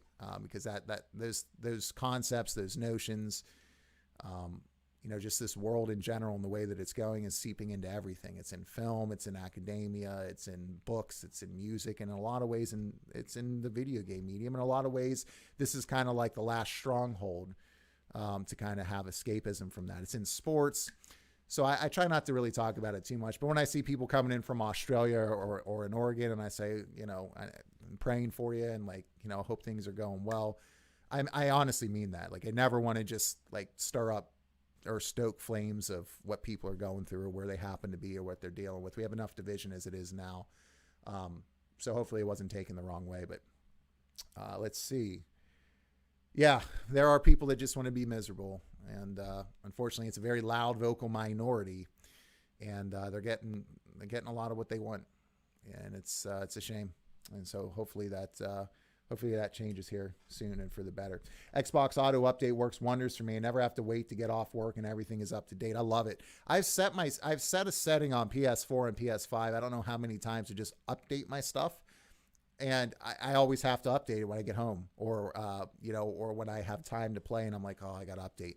It drives me nuts. I hear you on that. Xbox is pretty much just better at everything. I honestly mean that. Xbox, and going into it, I thought it would be like a nice change of pace, but I wasn't expecting it to be this unbelievably phenomenal across the board. From a user experience, from a convenience experience, from a good business practice experience, the way that they literally are for the gamer, whether their intentions are sound or not. They might just be doing that to get back into the market, and then once they gain the lead again, just like Sony, then they turn the other way around and start pillaging us openly. That's very possible. In fact, Microsoft is big tech. It's probably likely. But I really like Phil Spencer, and I really like the people that work at Microsoft Game Studios and their developer suites. They just seem to love players and seem to be doing the right things. I can't get over the difference. It's like I had like the proverbial wool pulled off of my eyes, where I just didn't know that this type of user experience and this type of technology was really this elevated over what PlayStation was offering until I got sick enough of PlayStation stuff to just freaking shell out money for a Series X and just experience it for the first time. It's night and day. But yeah, that's one of the many ways. Ellis, one of the many, many ways that Xbox, in my opinion, is just crushing Sony when it comes to convenience.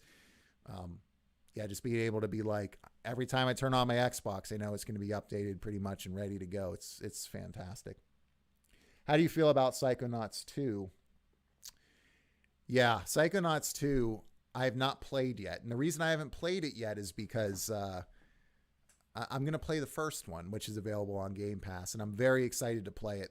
And I've never played it. I thought for the longest time it was an Xbox exclusive like Alan Wake was, but apparently it was out on PlayStation as well, so I felt real dumb. I thought the whole time it was just available on Xbox, but I want to play the original. I'm going to play that on Game Pass, and then I'm going to play Psychonauts 2.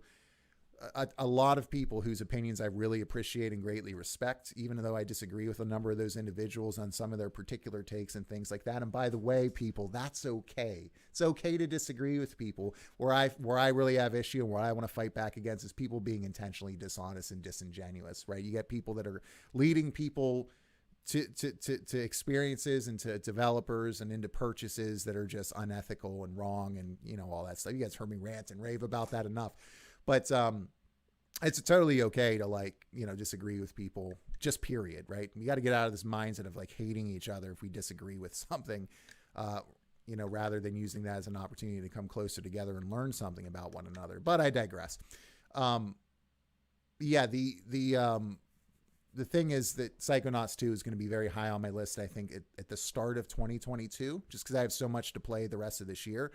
But those people whose opinions I greatly respect, pretty much across the board, universally have all said, anyone that sits down and plays that game from start to finish, if they're being honest in their heart of hearts, they know it deserves to be on the very, very, very short list for Game of the Year.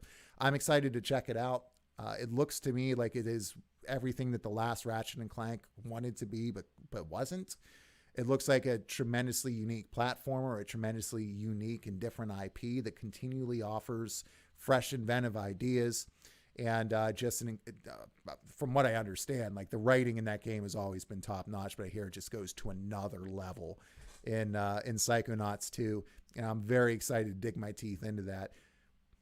I wish it was I don't know how many of you guys remember Doug back in the day. I'm not talking about Disney Doug. I'm talking about Doug on Nickelodeon way back in the early 90s. But there was an episode where he was pretending to be Quail Man, and Quail Man made a day called Fun Day, which was just another day of the week where you just spent all day having fun. So I was thinking to myself, if Fun Day actually existed, the amount of games I could get through, where if I could just play games all day and catch up and, stay on top of everything, it'd be great. Psychonauts 2 would be the top of my list if that was the case. But working my way through a few things, and once I get to Psychonauts 2, I'm sure you guys will see me on stream playing it, and I anticipate a very good time. I'm going in with an open mind, and we'll see what plays out on the other side. But I hear nothing but absolutely stellar things about it, and I'm excited to check it out.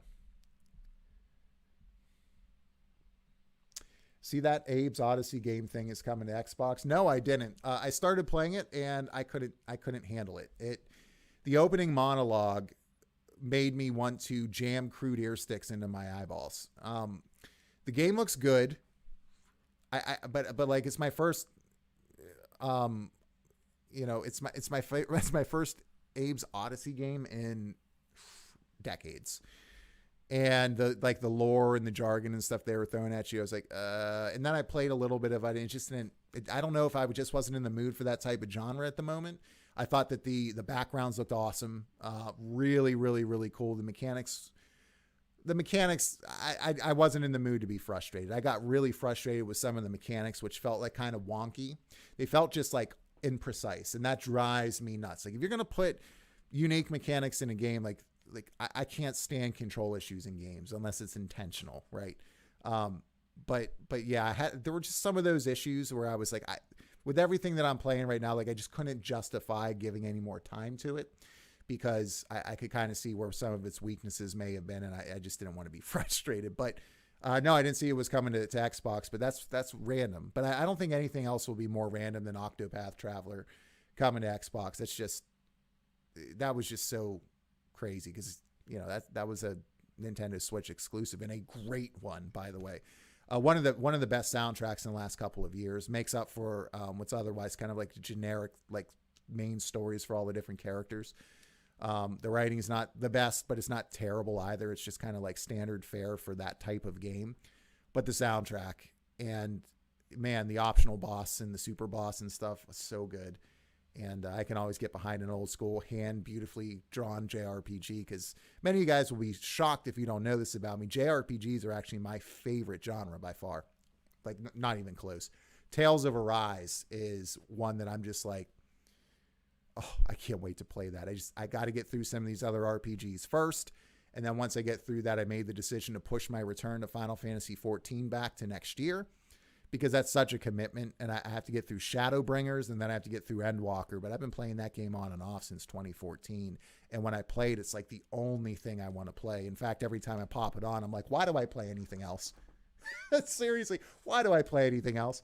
One of the reasons I'm actually excited about Final Fantasy, my favorite franchise ever, again, for the first time in ages, is because the dude that's responsible, Yoshida, for Final Fantasy XIV, which in my opinion has made Final Fantasy actually relevant for the first time in years, understands what makes a great game and what resonates with Final Fantasy fans and all that good stuff. Like, I mean, I've never seen a revival like that before. And the whole story and the history behind Final Fantasy XIV and how it originally came out. We're at 90% downloaded, by the way. We're going to be playing here shortly. To where it went, Final Fantasy XIV, and how great it became is just legendary. Stuff of legend. But him being the producer for 16, I wish he was the director. But if he's involved at all, I have very, very high hopes for Final Fantasy 16. Got a lot of people that are already complaining about identity politics stuff in there, that they don't have these different things in there. But I don't care. It's the first time in a while I'm like super excited about a mainline Final Fantasy entry. So that's another one that'll tie me back to PlayStation 5. Although I do see that Final Fantasy 7 has been coming, the remake to Xbox a little bit later.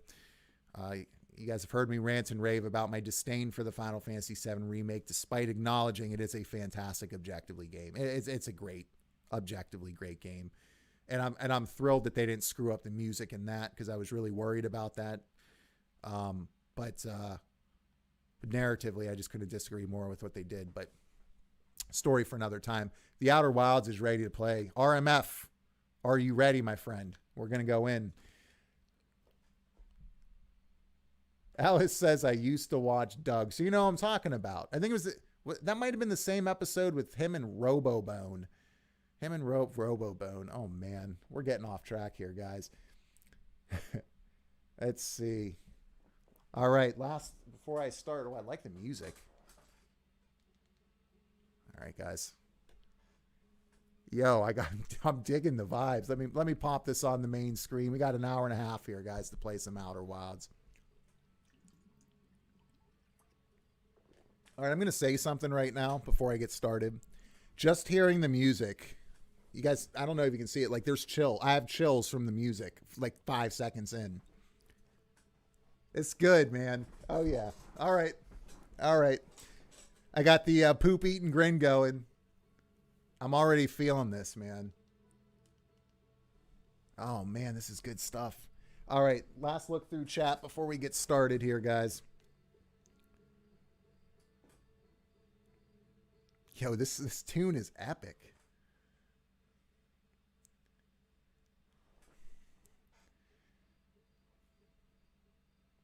Let's take a gander here. Let's see. Fax Brother 100. Yeah. You can let PlayStation and still be honest about Xbox. A lot of ponies can't do that. Yep. That's my whole thing here, man, is to be the anti-shill. I no matter, regardless of what platform that I agree with, dude, this is my jam, man. RMF is over there like, just please hit that start button. It's coming, man. It's going to happen.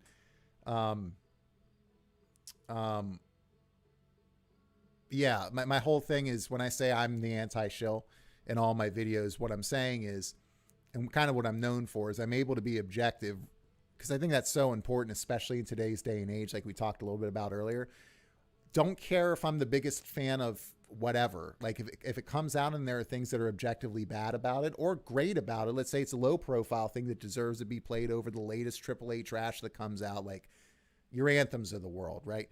Or an Outer Wilds here, that I hear is just stands up with anything else from a small independent team that's worth your time and money. I'm going to call it as I see it. I'm not going to be swayed by popular opinion. I'm not going to be swayed by all the disingenuous, dishonesty out there. or sponsorships or whatever. You guys may have noticed this.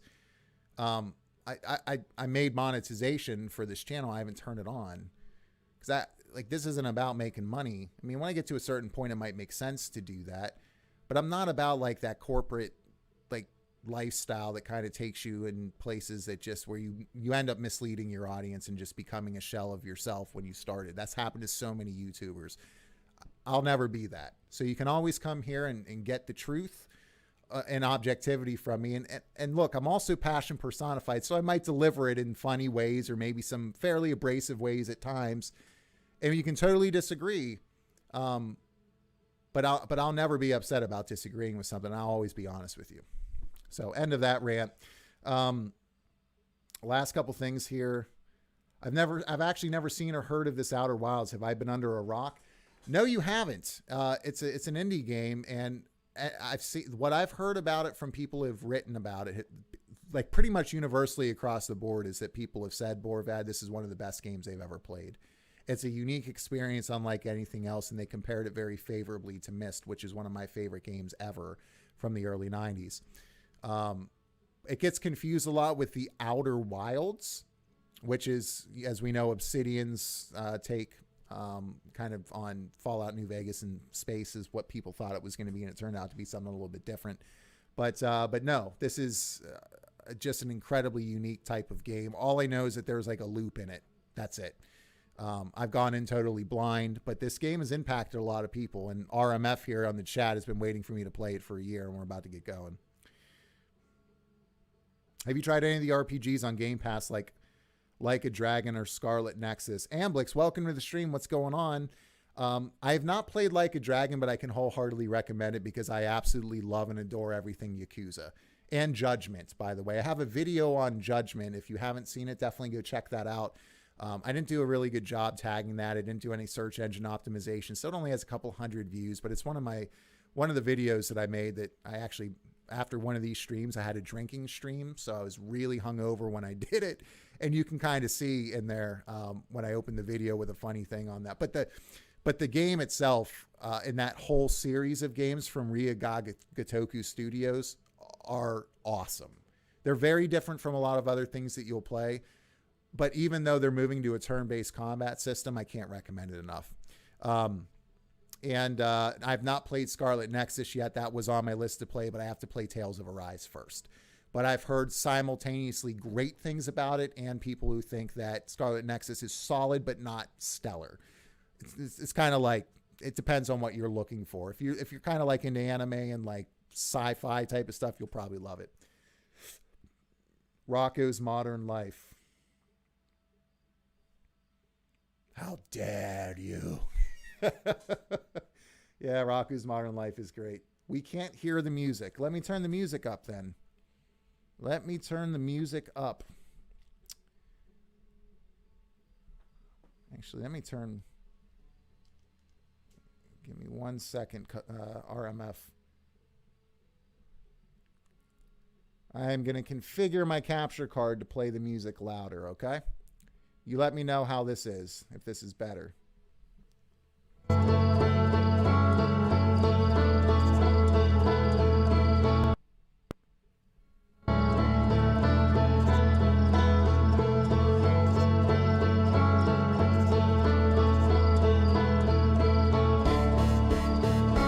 that better? It should probably be way better for you. Let me know and then I'll get started. Frank Yeager says, lore is important, read everything. I'm excited to see your reaction to a certain planet. That concerns me because Frank Yeager knows me better than a lot of other people.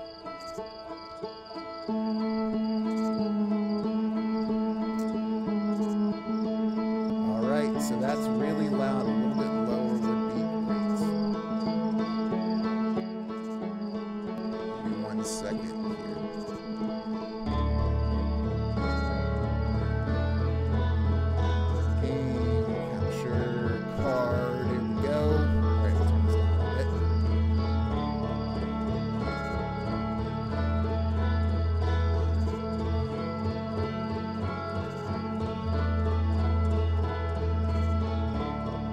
RMF, how is that?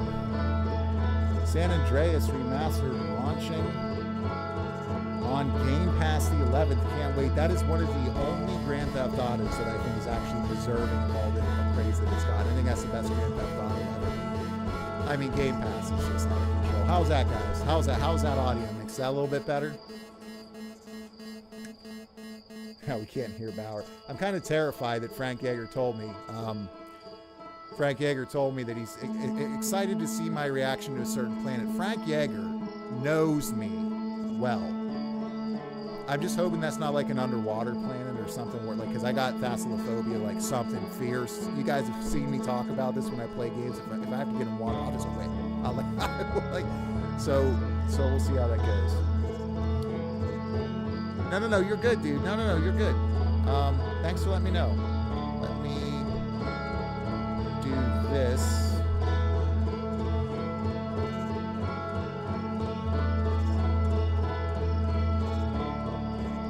Let's try this.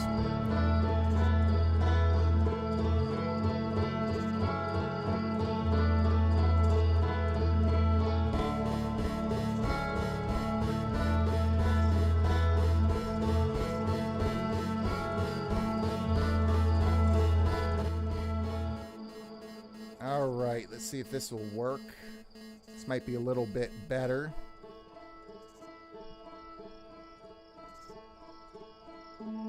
All right, you guys let me know how that sounds when the music comes back through. It's on. So they updated and changed everything on my streaming software, and I don't like the way that I have to configure. I have to redo my audio mixes and stuff. And guys, I'm just glad I was able to get on here tonight. I was thinking at one point maybe I won't make an Arsenal stream this week. I was able to get everything done I had to get done, but I couldn't mix with all the new settings. So Bauer, that's good. Perfect. All right. Thank you guys for letting me know. All right. Sound mix is good. I will save those settings and we'll go from there. Let's play some Outer Wilds. And good looking out, by the way, RMF, for throwing this out there and getting some people as well to be like, yeah, that sounds like a plan. Because I didn't think we were going to play anything after we got started and rolling down a path. But here we are. Outer Wilds now being added to the rotation. Let's do this.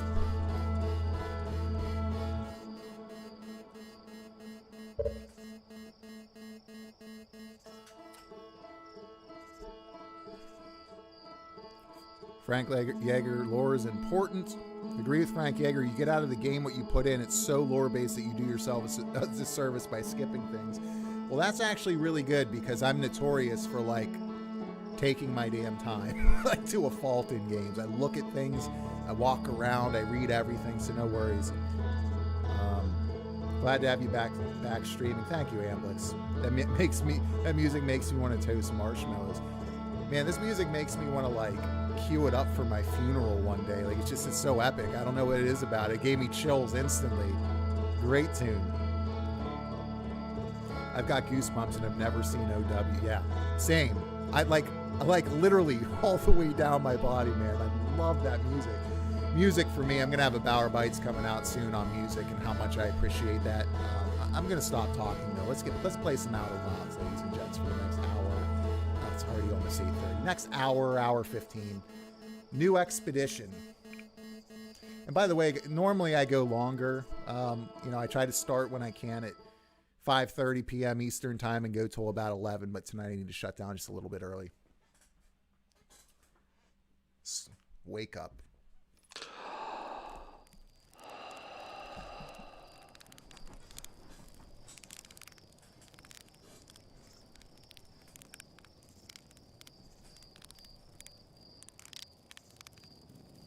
Oh, I love the art style and the feel. It does legitimately already kind of remind me of Myst.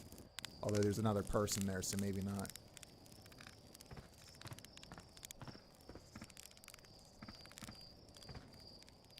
Yo, the ambient sound. Look at the stars moving. I love it.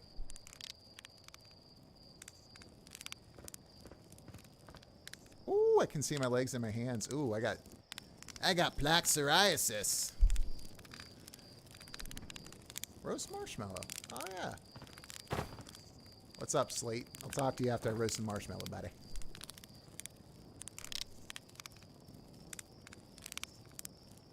Extend stick. Oh, cool. Don't burn it. Don't burn it. Don't burn it. Woo! Yo, this is fun. This is cool. Just roasting marshmallows, huh? Kettle pot there, too. Can I throw this at Slate? It's Slate. Nope. Okay. Time to eat a couple. Let's see. This is setting a really good tone right now. Very, very unique. Pretty peaceful. Just kind of hanging out, eating marshmallows. Doze off. Ooh, music. Oh, I love the music in this game so much already. There's our pilot back from your pre-launch camp out under the stars, I see. Yep. Launch day. Seems like only yesterday you joined the space program, and suddenly here you are leaving on your first solar voyage. What do you say? Ready to get this beauty off the ground? So I'll fuel up and ready. I'm ready if you are. You're sure you fixed the retro rockets? All systems go. Yeah, let's do that. That was only a problem one time, and maybe a few times after that. But hey, no reason to dwell on the past, right? Yeah. Okay. You guys know how mad I'll be if we launch in this rocket and we explode and they roll credits. Plot twist!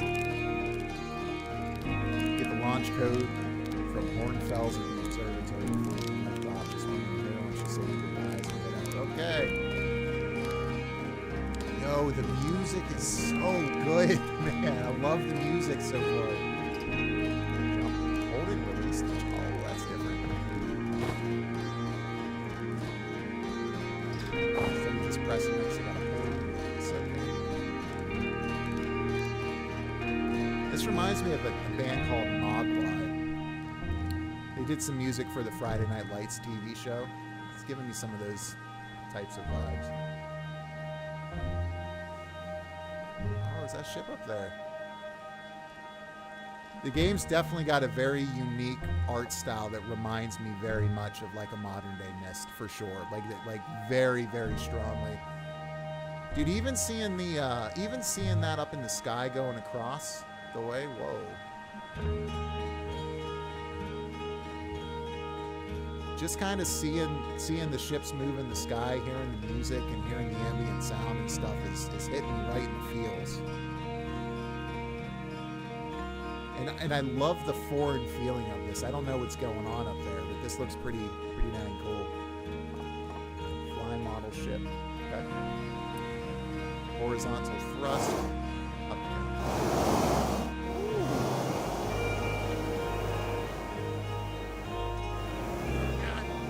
Oh god. Guys, I'm gonna have to learn the controls a little bit. This is not easy. This is actually not easy.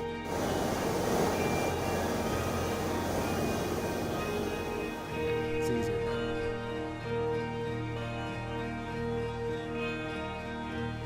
This is just like super peaceful.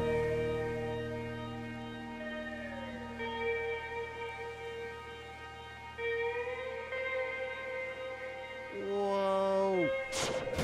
Good enough. Hopefully this isn't as good as hopefully this isn't indicative of how I'll pilot my ship when I get in there, but we'll see how that goes.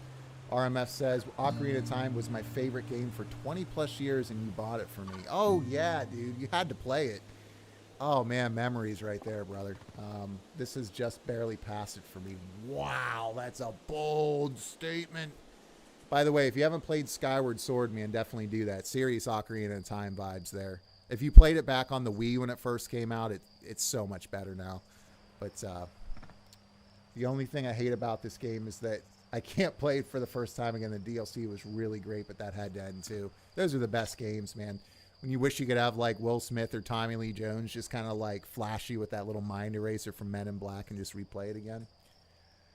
Wow, that was just like the time the external fuel tanks exploded on re-entry. You'll be okay flying the big one, right? I really don't know, Mika. Oh boy. I like the day-night cycle. I like, wow, crazy. These planets are just kind of like rolling around up there, and moons and suns are going across the skybox. I love it. Yeah, this is very misty. Jaeger, this is straight up like Mist, man, but with people in it. It also gives me like some distinct dark cloud vibes a little bit from the aesthetic and the feel. If that makes sense. I don't know if that makes sense, but what's up, Porky? Heyo, hatchling. I hear you're leaving us to seek adventure amongst the stars. When you return, let's you, me, and Gossin open up a bottle of the good stuff. The good stuff is less delicious sap wine and more daunting digestive challenge. I'm only seeking an adventure amongst one star. Actually, other stars are too far away. Oh, we got the name of our aliens out here, Hercules. Our hardy hunter-gatherer lifestyle stems from trial and error, by which I mean our ancestors survived eating a lot of bad things. Colonel, is this edible? It's a snake. We go inside the houses? Nope.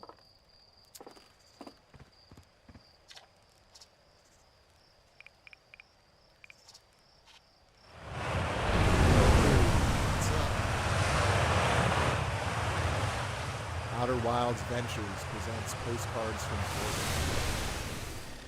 You're actually blasting off in that thing, huh? They really don't explode as often anymore. I'm told my odds of survival are statistically quite high. Space program certainly come a long way. Should probably thank you for causing fewer flash fires than your predecessors. By the way, good luck with those retro rockets. Oh, retro rockets, that works. This pilot seat used by pioneering astronaut Feldspar is all that remains of our inaugural flight into space. Although it's been argued such a distinction requires a breathtakingly liberal definition of flight. Oh, I like the writing. That day will nevertheless always be remembered as a landmark achievement in Herthian history.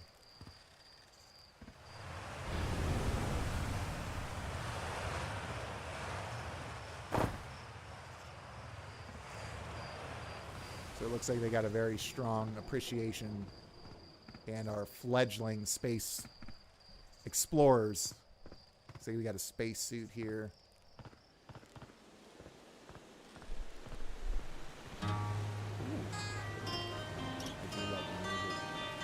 Just seeing him kind of rocking in his chair over there. Like the vibe this game is giving us, it already feels special, if that makes sense. So early.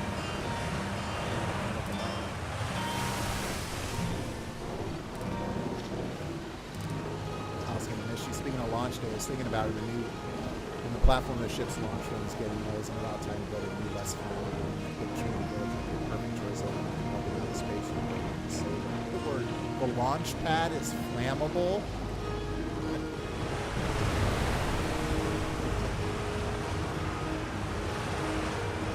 Oh, it's gonna be cool. I can't just read the dialogue, these short little dialogues. I'm holding the sun coming up.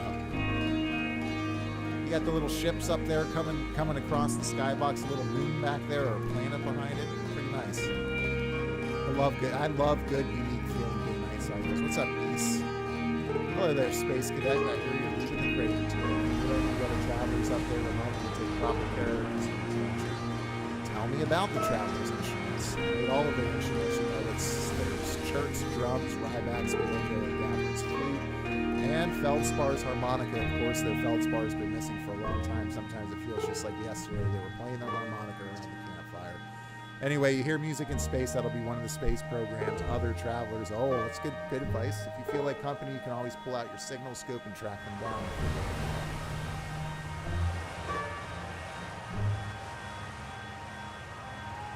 What do you think about Ghost of Tsushima? I have the director's cut version for PS5. It was my first time playing the game. It's so good. Matthew Orr, I absolutely adore Ghost of Tsushima. One of the hardest things I had to do game-wise this year was not buy the expansion because of my frustration with Sony and how they priced it and how they price gouged and some of the stuff they're doing. So I bought Skyward Sword instead and gave my time and money to that, and it's painful. When it goes on deep sale next year, or when it starts showing up on sale in the PlayStation Store for money off, I'll dive in there. But absolutely stellar title. Love Ghost of Tsushima. I think I like aspects of Horizon more. It's another one I just recently played, but they're both so good. But Ghost of Tsushima is unreal, especially your first time through, man. Enjoy.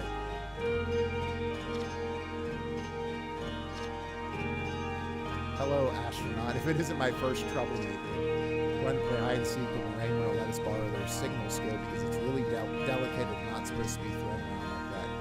Hey, can we use your signal scope? Can we please? We'll even let you be it. Sure, let's play. Here are the rules. They will hide with these radios and we'll use your signal scope. Oh, cool. So we got a tutorial for our signal scope here. Last one to be found wins. Close your eyes and start counting. All right, that's what we're doing. All right.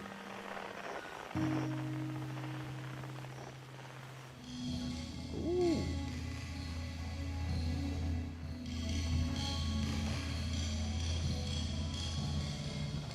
This is cool, man. I'm digging this. Feels like a very different type of game. A nice change of pace. I guess that up there. Something's over here.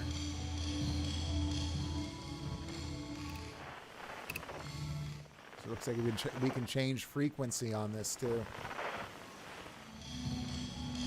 I guess they're up there. Let's see.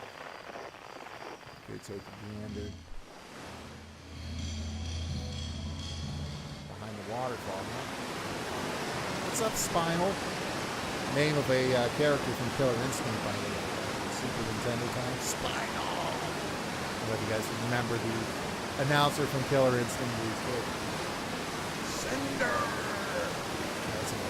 Fishing rhyme, someone has some pass the time. Leaving the crater, guess we'll all be a little busier about you. And that big water pond of giant steep, that's where I go. Why is that? One time after the rest of the village had left to sleep and it was just the two of us sitting around the campfire, Gabby told me about their first trip to Giants. They landed their ship easily enough in the waves but couldn't see too far down and found the mountain in the water. Too dark. Yo, guys, I'm not messing around with this water stuff.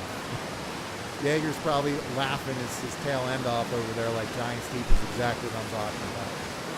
Gabby wants to see what lay beneath the surface, so they decided to travel deeper and travel behind them. I'm getting uncomfortable reading this.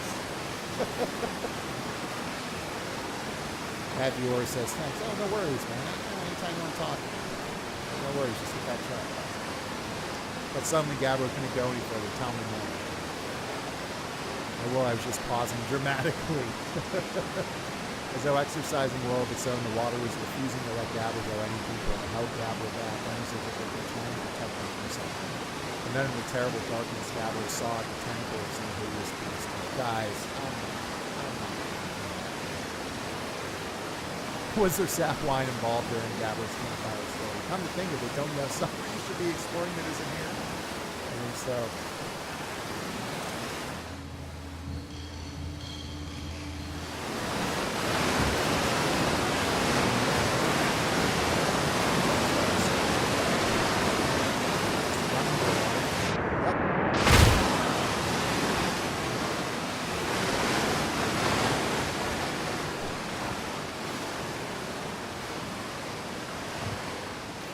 It's good to know that there aren't like invisible walls and stuff I have to worry about. I got to get used to this holding X and letting it go like a spring to jump. So far, not the biggest fan of that, but I'm sure it's going to work with the way they've designed the world once we get out of here. All right, so let's find this last person. I mean, guys, I want to actually get out into space and stuff before we shut down tonight. There's one there. Where's the other guy?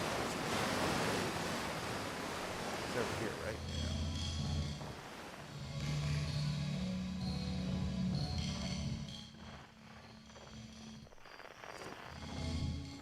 What's up, buddy? I won. I'm happy. Thanks for playing with us. No problem. Give me a trophy. No trophy, Pop? Oh. I'm actually at the old school gaming mentality that I compare. Well, I like trophies, don't get me wrong, but honestly, like, a game doesn't have trophies or achievements or whatever. In fact, your entire Nintendo Switch doesn't have them. I'll have to make sure to mention that for a subscriber of mine named RSJ fan. I'm going to be making a ballot rights for her about whether the Switch is worth buying. I'm going to have to touch on that because some people can't do it. I miss the days when you would just have like an icon or a symbol next to your save file or an item in your inventory to kind of dictate and let you know like what you've done in the game, and that's how you show progress to your friends. Oh, check out my save file on my memory card, and by the way, I've got the proof of Omega in my inventory. It's how people know you beat Omega weapon.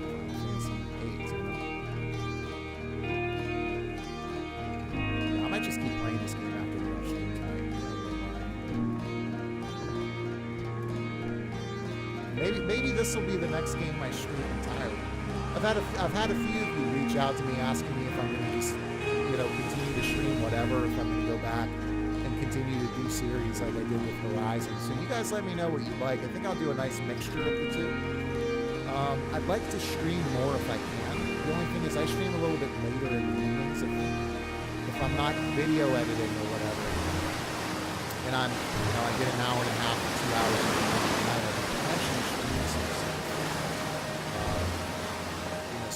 So maybe I could look at that. That's so cool.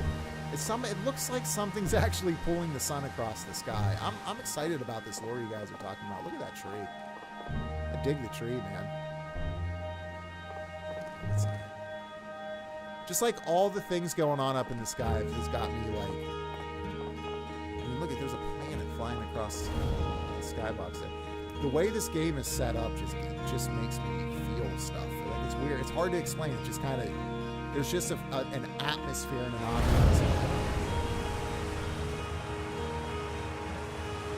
I don't know. It's just making me feel.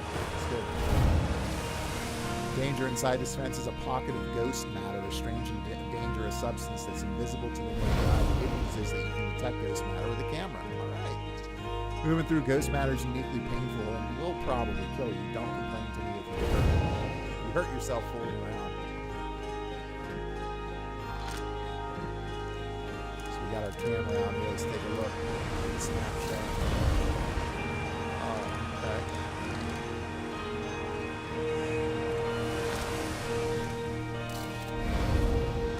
I don't want to see what's like when you die.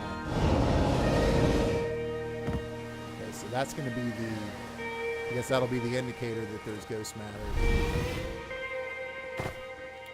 So this is a pretty cool little tutorial area that's giving me a really good sense of the world and the unique and quirky nature of it. It's also giving me like relevant information about once I'm out in space. I'm sure I'll be using this kind of stuff. Zero G Cave. I love all the notes posted on things. Hey, come say hi to your old flight coach before your launch. I've got Zero G training set up if you want a refresher. Definitely want a refresher for sure. Man,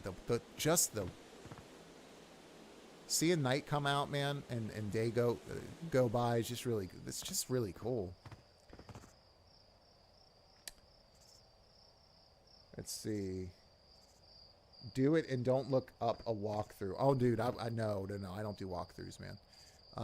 Unless it's like a terrible bind or there's like to confirm a glitch or a bug. My first time through stuff, I just play through. You know that. This seems like a game more than anything that's worth playing and experiencing alone. I'm really against like the rise of like quote unquote leakers and influencers who just like ruin stuff for everybody, including announcements of games and things like that. Hey, thought I might see you before the big launch. Let's see what we got. Nerves getting the better of you? Are you kidding? I'm a natural at this. Yeah. That's so funny. I seem to recall the first time you strapped on a jetpack, we had to come fish you out of the crater near the South Pole. Huh. That's a fair point. So listen, there's a satellite, which is definitely not just a piece of broken mining equipment set up out in the Zero G cave and in need of repairs. If you're looking for a little last-minute Zero G practice, head down the lift. All right, let's do it.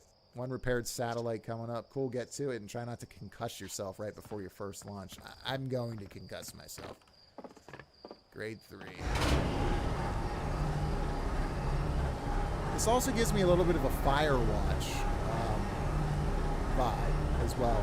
I don't know how many of you out there have played Firewatch. Phenomenal title for what it is. I highly recommend it. Really great indie game. The unique art style and feel kind of similar to this. All right, so we got a flashlight. Let's see. Ooh.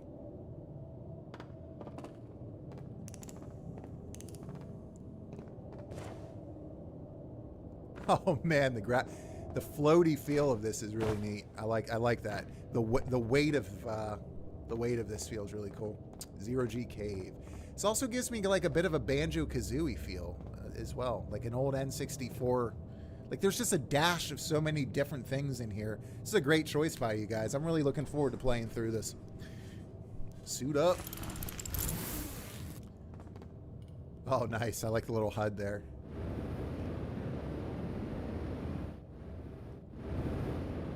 All right, well, definitely much better. Definitely much better at this than I was piloting the fake ship. What up? Tough. I'm getting me some zero time in. So you're going in there in the cave? No, I'm fine. You don't look fine. Yeah, I'm gonna drift around down there for a while. Erg, just gonna float upside down and whatnot. Erg. Just, you know, ricochet off the wall, spin around a lot, that kind of thing. This dude looks so legitimately upset. You're the worst. I know. I mean, the character and just these conversations alone is pretty awesome. Ooh, it's a rough landing there. I'll take it.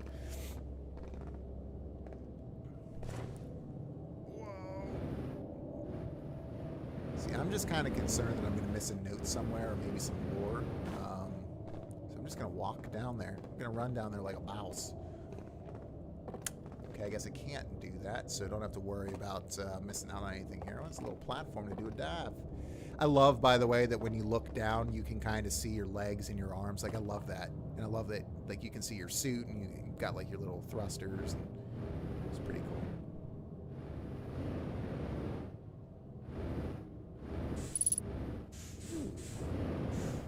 Zero of 3. Oh, what's happening? Oh, what's happening? I'm so lost. This is intense. Oh, I guess your thrusters when you use your right stick move too. I am so disoriented right now in here. I don't know where I'm going or what I'm doing. Okay, so down. There we go.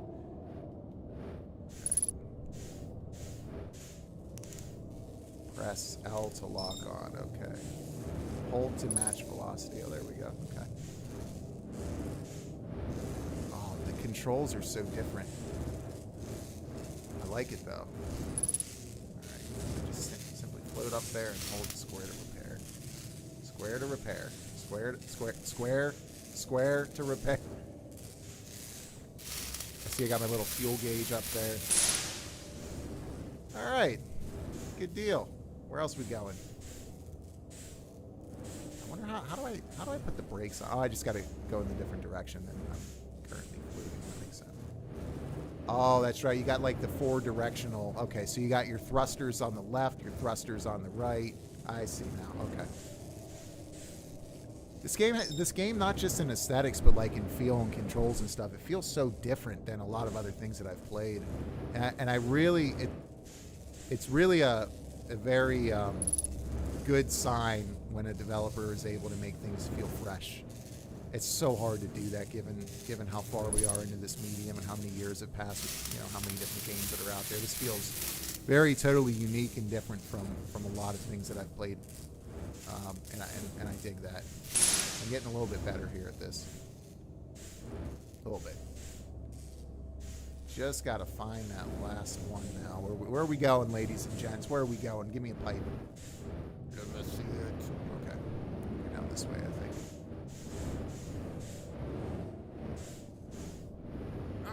Oh God.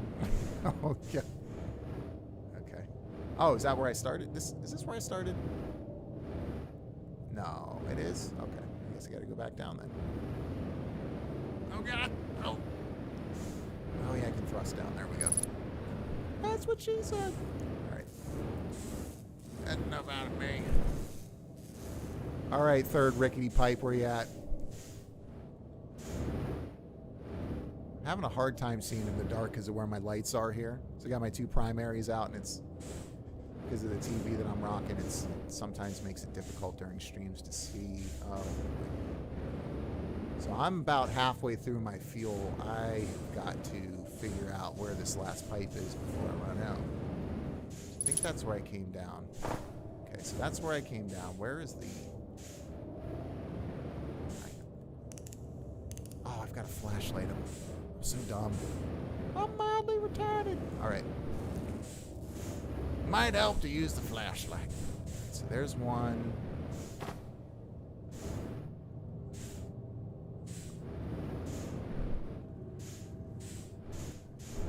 Is that another one? Nope, that's number 2. So number 3's got to be around here, right? Somewhere.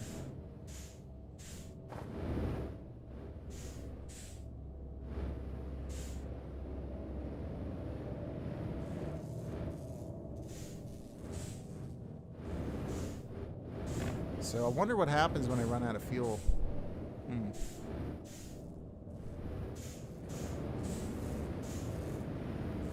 Well, I think I get the gist. Ouch.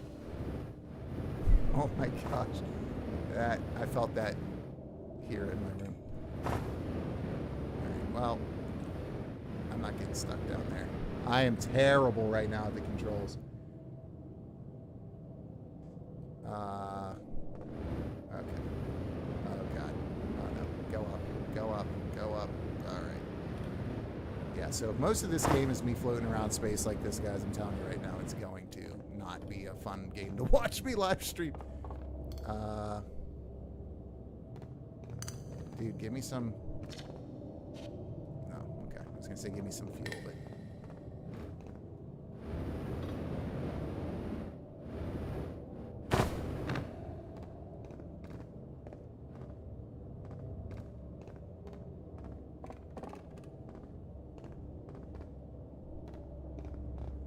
I have no idea how to get more fuel. I'm just okay. I got 2 out of the 3. I'm just a tutorial training for this one. I'm sure there's a trophy probably attached to it. Doing all the tutorial things. But just get me into space. We got less than an hour. So agreed on Firewatch says RMF 5143 another good game. Yeah, that was an excellent game. I really liked the story in that was surprisingly good.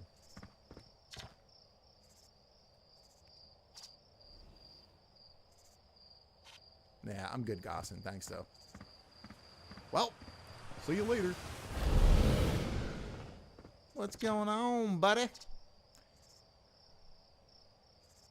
Ghost matter evaporates. It just takes a super long time to go away. It's matter. I'm growing up. Ghost matter is awesome. Ghost matter is super cool.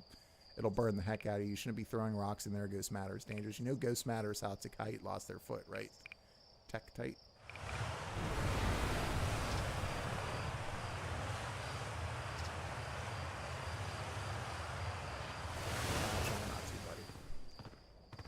So let's see, are we going up here? Ooh, what do we got?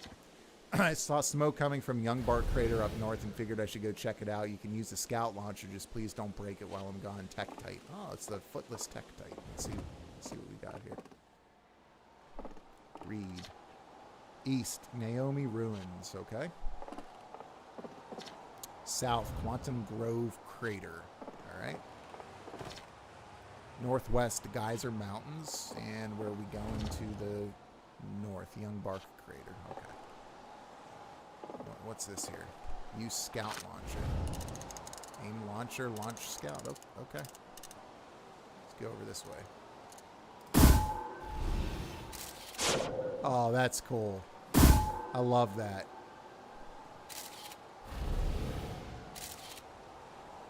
I really like that. That's pretty cool. You can retrieve the scout by holding R1. So I guess wherever you fire it, it'll go out and scout, and you take snapshots to get an idea of what's out there, and then you can bring it back whenever you're ready.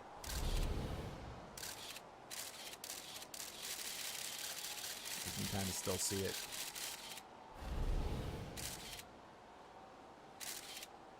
And then it loaded right there. There we go. Cool. All right, so we got a scout. I really like the different things here. Again, it just adds to the unique feel of this title. Really cool gadgets. I love that music. Never gets old.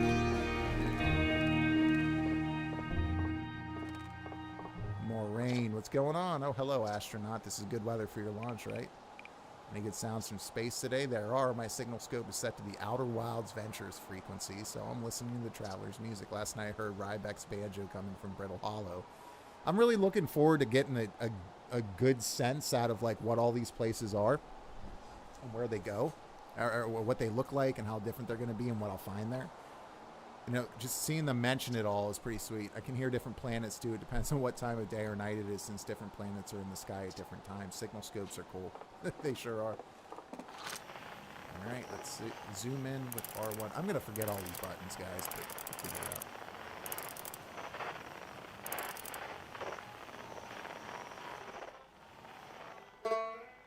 Woo!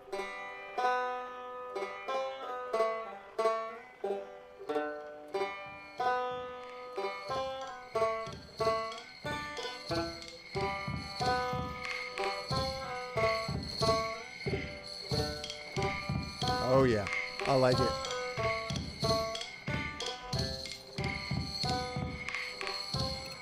So I can just float around in space and look around and stuff and pick up on different frequencies. I love it. I love it. I love it. All right. So now I'm going to get... I want to go launch. Guys, we're not going to end tonight without me launching and getting to check out space just a little bit. This song is my ringtone. Nice, RMF. That's good stuff, man. I don't blame you. I want this to be my alarm clock. How could you wake up to this song and then like have a bad day or a bad morning? Like since I started the game, I've just been getting random waves of chills from the music I've heard. It's excellent. I love that, man. I love that feeling. Oh, what do we got over here? Ooh. Outer Wilds Ventures founding members, clockwise from the top left: Hornfels, Gossen, Slade, and Feldspar. Ooh. So now we're actually, oh, this is cool, man. I love it. Yeah, I already feel like I want to just sink into this world and explore it thoroughly. Outer Wilds Ventures, Timberhurst's first and only space program, was founded to explore the farthest reaches of our solar system. Feldspar was the first Hearthian to be intentionally launched into space. They completed the first orbit around Timberhurst and later made the first of what would be many landings on our moon, the Addle Rock. Yo, send me to the Addle Rock, man. What's up, Hal? Launch day at last, huh, buddies? The Translator Tool's inaugural flight, too. I'm so excited it's making me nauseous. Uh-oh. Just think you'll be able to translate any Naomi text, Nomai text you want anywhere you are. The two of us put a lot of hours into inventing that tool, so don't break it, okay? Oh, geez. Do not break it. Ignore me, okay? I'm just nervous, and I'm not even the one going into space. How are you feeling? I'm excited, man. You've only been waiting for this day since we were hatchlings. I can't wait to see all your training pay off. So what's the dirt? You here to see the Nomai statue? Of course. And you'd want to see it before you headed off. Hornfels just finished prepping it for display today. Amazing, isn't it? Makes me wish we could see what a real live Nomai looked like. But I guess this is as close as we'll ever get. Check it out. Looks like they had fur. Fur is weird. So the first fully intact statue ever found. How old is it? It's in great shape. Oh, geez. I got a little carried away there. Go on. You have a ship to launch. Take care of yourself out there. You hear? Yeah, give me the launch codes, please. I'm definitely, guys, I'm definitely going to be asking all these questions here. Where did this, think I'll discover anything cool in space? Yes. Why did they make the statue? Found it fully intact on Giant Steep, which is that water planet, which I'm pretty sure is what Jaeger was talking about. I'm freaking out about that already. Hornfels told me it's made from the same type of special stone as the partial statue Chirk brought back from the Hourglass twins. That's why when Gabbro, chipped the Giant Steep statue, that stone fragment was repurposed for your ship's computer. Maybe the statues are made for storing information. Was there anything else? No, that's it. For now, at least. Oh, that's cool. This remarkably intact statue was carved by the Nomai, an ancient species who dwelled in our solar system thousands of years ago. The statue provides us with our most detailed look yet at the Nomai, who appear to have been covered with a layer of fur. Note that the decorative jewelry that's been carved as part of the antlers, though their artifacts and structures have been found on almost every planet in this solar system, so I'm sure we'll be coming back to this soon. We still have no idea where their species came from or what happened to them.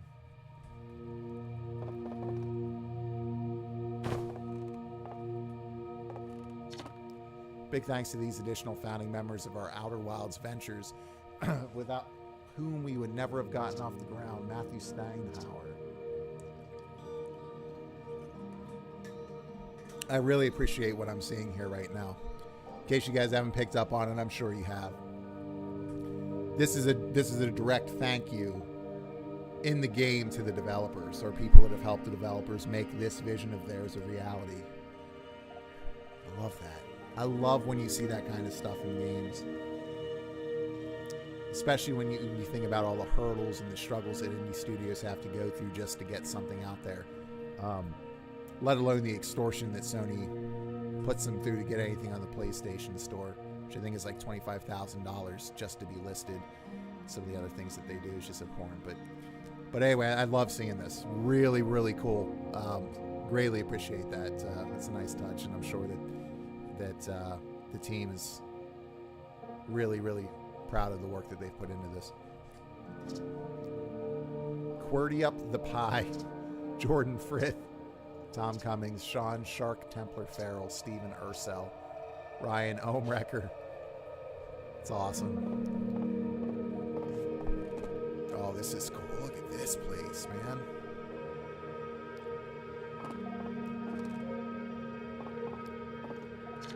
This piece of Nomai writing was essential to deciphering their unique language.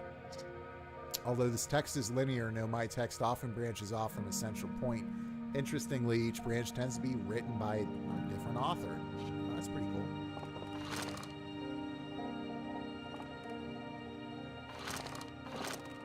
Ooh. What is this thing that I got? Equip translator. Okay. Hold R1. Oh, cool. Hold R1 to translate. We're nearly ready. Felix and I have finished construction. She says calibrating the device won't take long. Fortunately, the Outer Rock's lack of atmosphere will make calibration simple. After all this time, I'm thrilled to finally resume our search.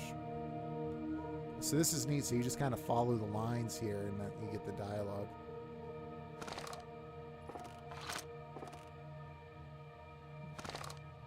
Sweet. Aside from the dwellings and structures they built in Nomai made also art, this decorated pottery is discovered on Brittle Hollow.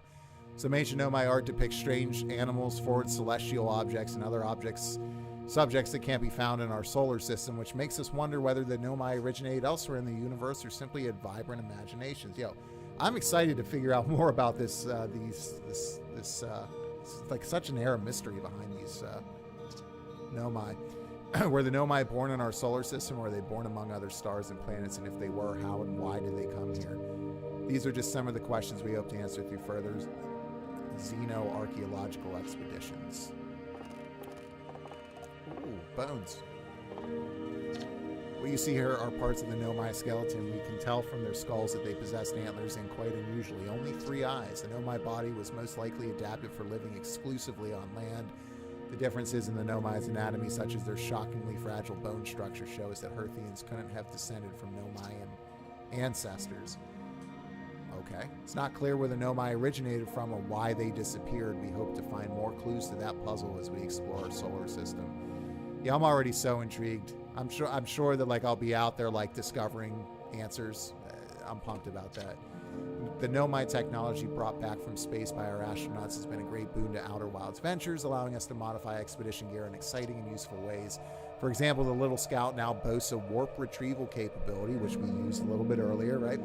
That allows astronauts to recall their scouts almost instantly. This has dramatically reduced the number of scouts lost to the depths of space.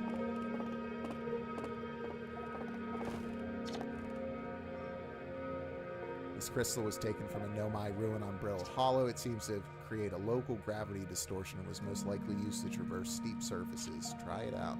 Hey, what?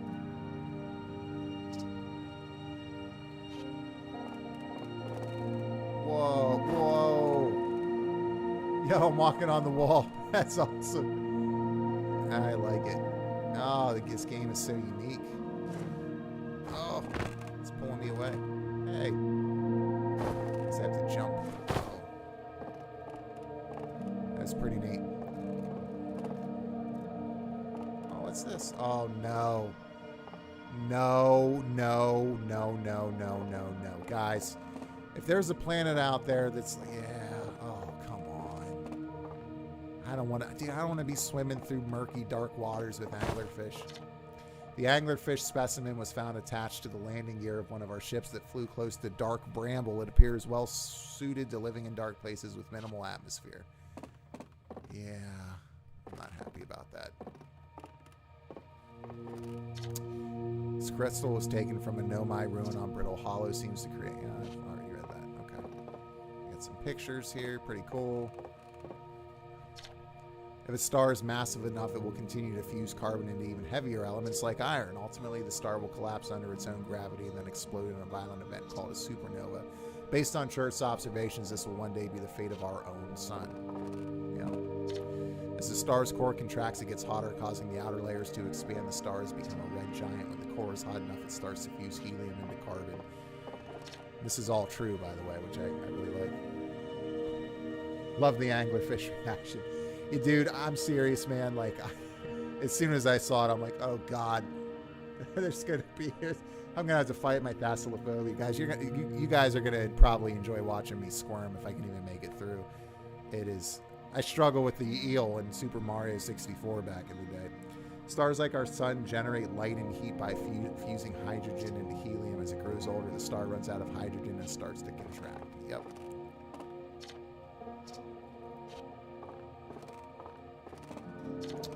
Future site of our next exhibit. If you've enjoyed your time with Outer Wilds, please consider supporting our planned museum expansion. All right. Yeah. So we're gonna have a museum here to pop up, rather, some of the things that we find. I love that. Collecting stuff, bringing them back, it'll be great. What time we got here? Yep, okay. Got about a half hour left. Ooh. All right. The moon up there, okay. What up? Hornfells. There you are. Just finished pre-flight observations and local conditions are good. Time to get our newest astronaut off the ground. You'll be our first astronaut ever equipped with a Nomai translator tool. I confess I've been giddy all day just thinking about it. We're better equipped than ever to unravel the mysteries of the Nomai. Dude, I'm pumped. You and Hal should be very proud of your work. Tell me, what's your plan once you're in space? I'm going to learn more about the Nomai. I'm going to meet up with other travelers. I want to go somewhere no one's gone before. I think I'll start with something small. I don't know. I'm going to wing it. I want to go somewhere no one's gone before. I like it. You'll have plenty of options to choose from. No one's ever landed on the Interloper before. You know, perhaps you'll be the first. I must say, should you choose to go to Dark Bramble, be very careful. No one's ever explored there before either. For what you'll find are excellent reasons. So stay away from Dark Bramble is what I'm hearing. Well then, looks like all that's left to do is send you off. All in all, a fine day for launch. I'm ready to die in space. I'm not one for superstition, but isn't that kind of unlucky to say before a launch? At any rate, here are the launch codes. Try not to worry too much. Our ships are very bit as safe as Slate could be persuaded to make them. The writing in this game is low-key hilarious. Like, it really rolls off the tongue well when you read it, too. Best of luck out there. Let me know if I can help you with anything. Yeah, just tell me how to beat the game without visiting any place that has underwater sections. That would be great. Yeah. Whoa. Whoa, look at this. Oh, dude, this reminds me of Mass Effect, and you go into the different places. You are here. Ooh, we can pan it out. Dark Bramble. Oh, no, thank you.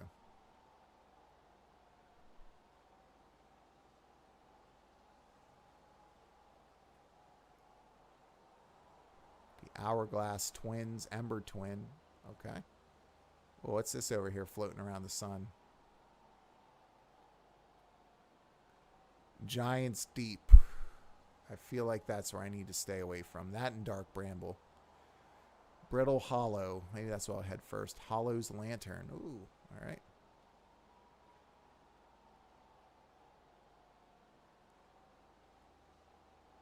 They certainly let you zoom out far enough.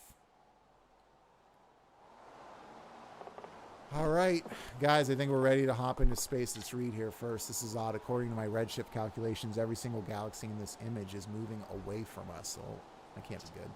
In fact, the farther away a galaxy is, the faster it appears to be moving away. It's almost as if the entire universe is expanding. But if that's true, is everything closer together in the past? And how far back can we extrapolate? Did the universe have a beginning? Pretty short did. Hornfels observations. At first, I thought the points of light in this image were stars, but they're not. They're galaxies, and this image covers just a tiny patch of the whole sky, which means the universe contains at least 1,000 times more galaxies than we previously imagined. Damn! I think I need to sit down. Yep.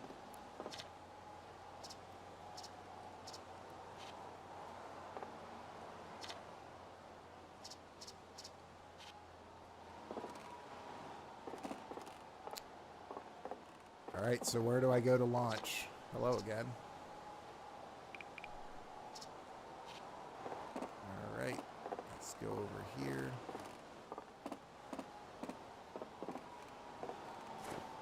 Can't look through there, okay.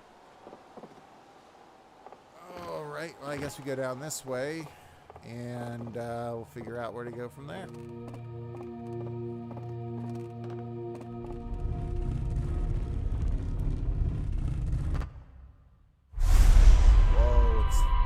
Oh, snap. What's going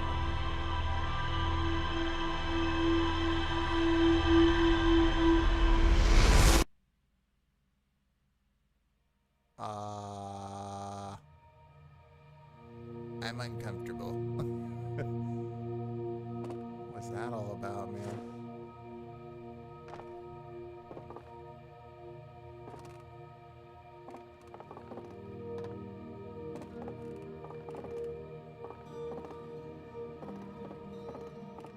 Well, I'm just going to pretend like that didn't happen, and we'll roll from there.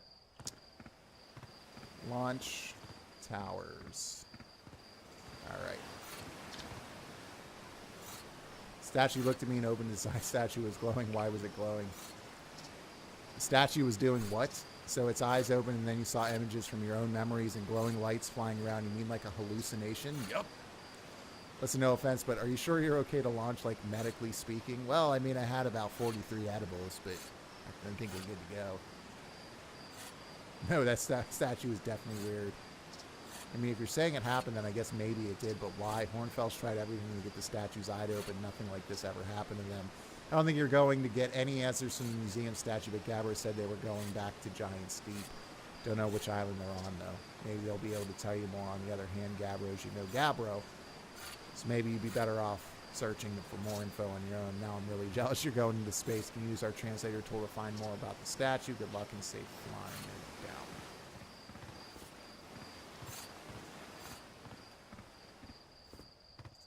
So I think he wants me to use this on the statue? The translator thing? No? Okay, there we go. Okay, so we got that out.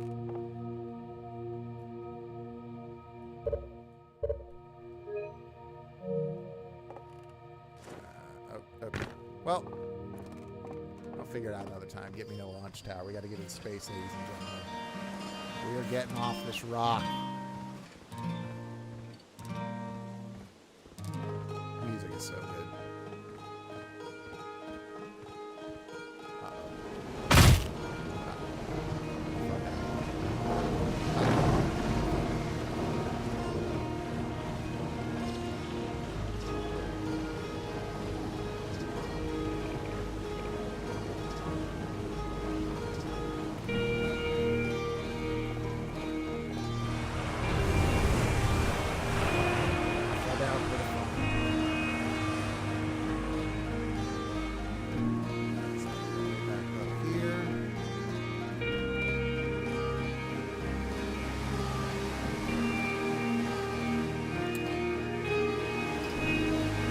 That fall that far down, but we'll roll the punches later.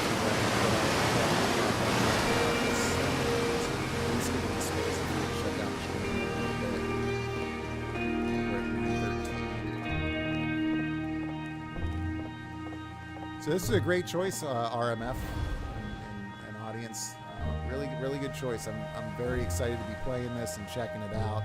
I'll definitely be playing it more as we move forward. Maybe even be streaming it some more. This would be great.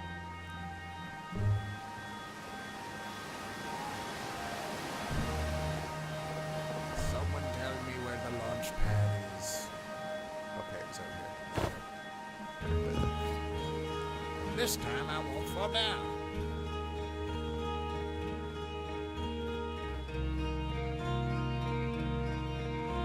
I do kind of wish there was a sprint button. That doesn't have to be a super heavy, really fast sprint, but it's just a machine moving logs, huh?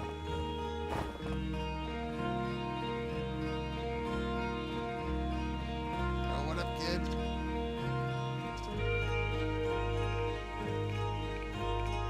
That's pretty disturbing. Are you going into space and never coming back like Feldspar did? Hornfeld says no one knows what happened to Feldspar. Hornfeld said they got lost in space even though they were the best pilot ever. You're not as good as Feldspar, so you should be really careful not to get lost. But the idea of getting lost in space and just like getting outside of the Earth's orbit and floating away, horrifying. That's straight horrifying. I wonder if that's ever happened to someone.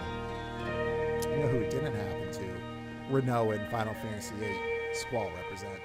Oh yeah. All right, let's get this.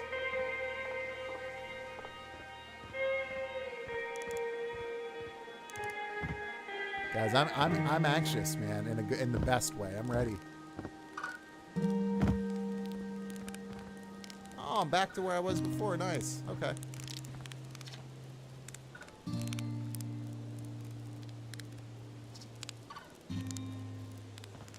Oh man, let's do this. Here we go.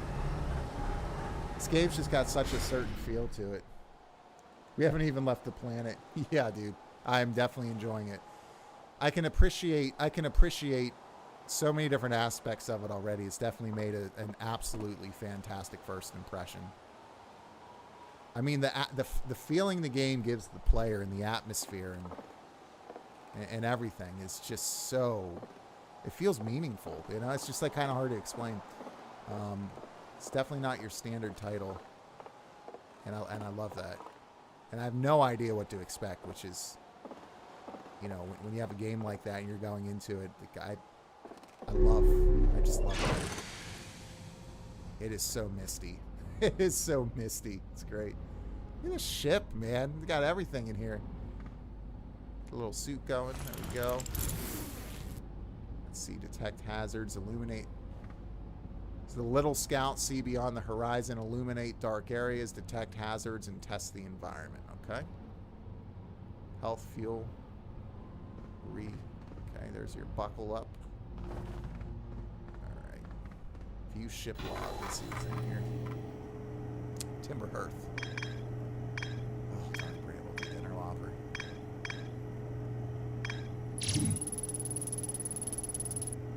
One and only Hearth. Okay, so here's some lore. So where I'm at is the one and only Hearthian village, as well as the main source of explosions on the planet. The Nomide statue in the observatory opened its eyes and looked at me. I saw strange glowing lights and my own memories flash before my eyes. Hal says the statue never opened its eyes before. The cave at the very center of Timber Hearth was used by Outer Wilds Ventures to train new astronauts. There's more to explore here. Oh, I like that. I like how this logs your progress and stuff. The Nomide text in the observatory talks about calibrating some sort of device on the Outer Rock. Giant's Deep. Hal says Gabber went back to Giant's Deep to try to learn more about the Nomai statue in the observatory. Alright. I'm ready. You guys ready? Oh, it's one of those crystals. What's up? Let's buckle up. Yo, I'm excited, man. Liftoff landing camera is square. Let's see. Oh, cool. That's nice. Here we go. Ready, guys? 3, 2, 1.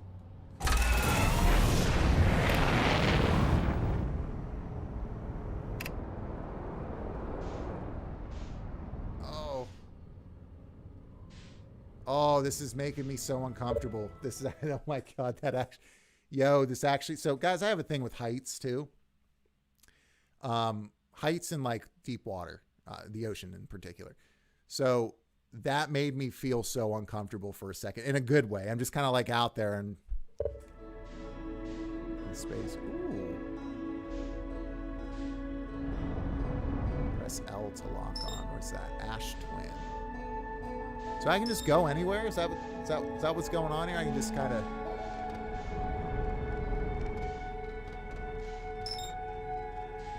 That's Timberhearth. Oh, so what we were seeing from Timberhearth are all the planets moving around. Ash Twin. Sun.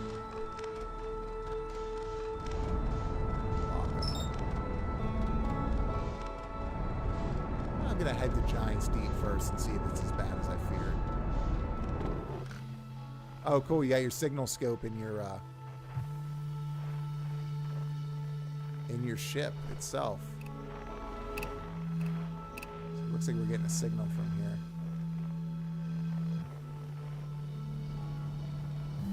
Gauge autopilot. Okay.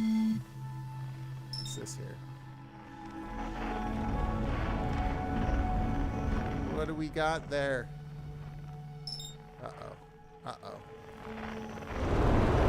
Oh, my goodness. Oh, my goodness. Whoa. What is going on? Oh, what's this? This is sick. Do not go in the water. Oh, that tornado thing is sick. That was so cool. Oh, no. Get up. Get out of the water. Get out of the water. Get out of the water. Not today.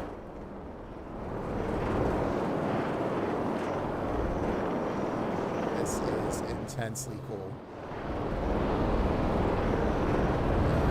Oh man, this is so...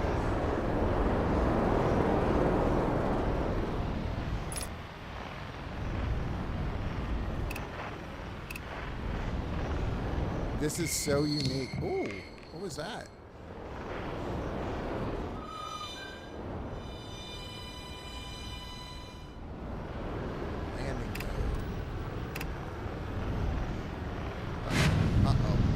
So uncomfortable getting out of the water. Okay.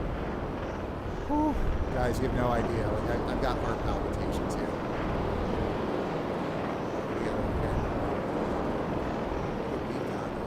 Oh, this dude, the sense of exploration is the bee's knees, man.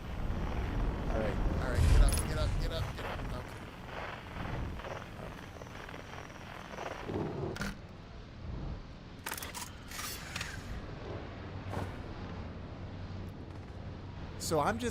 So I can just explore like this, huh? Oh my gosh, this is so freaking cool, man. This is so different. But going in there and just like hurtling right towards all these cyclones and just like the image of those cyclones and kind of like the gravity feeling just off. And I feel like I'm actually out in space exploring stuff and I have no idea what to expect. How do I get out of the ship? Let's get out here. Open hatch. Please don't make me go in the water. Okay. Guys, I just almost peed myself. I thought I was going to just sink in there.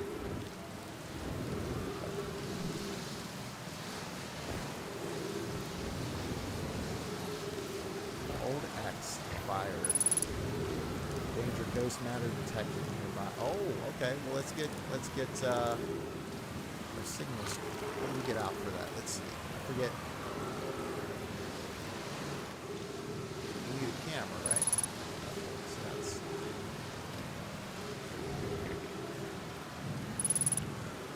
Can't get over there. Okay, so there's ghost matter there that I can't mess around with. Okay. Signal scope.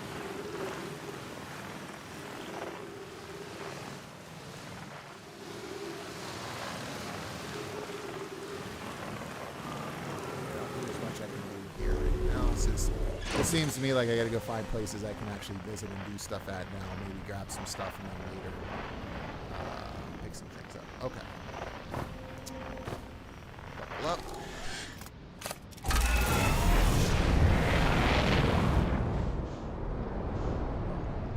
I know what's in there. Man. It looks like that's some type of art.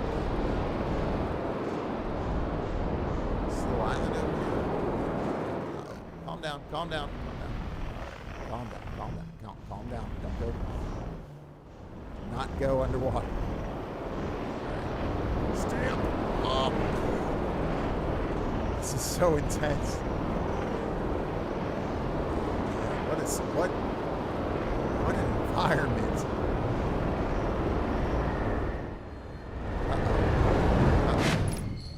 Uh-oh. Oh, God, I hate this. Guys, I hate this so much. I can't even tell you. Having that suck me underneath the water. No. Get away. Get off this planet. I'll come back. Yo, I'm not even joking. Ladies and gentlemen, that freaking terrified me. Having that suck me underneath the water. I'm like sitting there waiting for something to attack the ship. And I'm just like, don't look at this. Don't just. Oh, that's a first impression.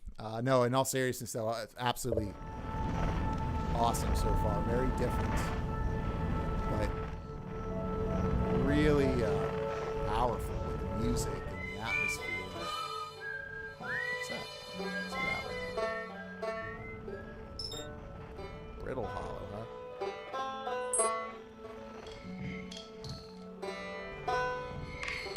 Sounds like someone's in Brittle Hollow. I keep forgetting that I can do different thrusts.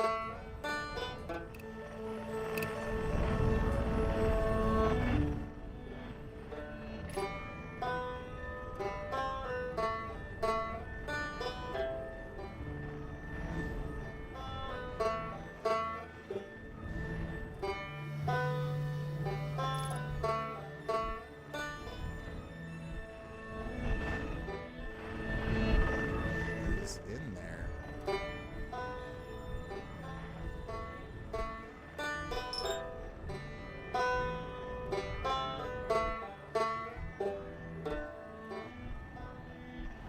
That looks like a dome building. Whoa, how do I get in there? Struggling a little bit with the controls, but I'm sure that'll get better as I... Wow.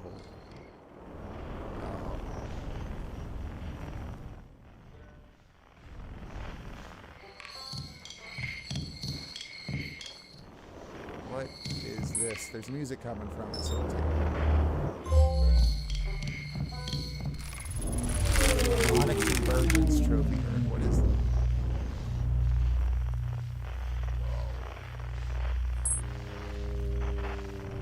Exit ship to repair. Port hull damage. Electrical systems damaged. Headlights damaged. Landing gear damaged. Aft hull damaged. My ship is all sorts of messed up.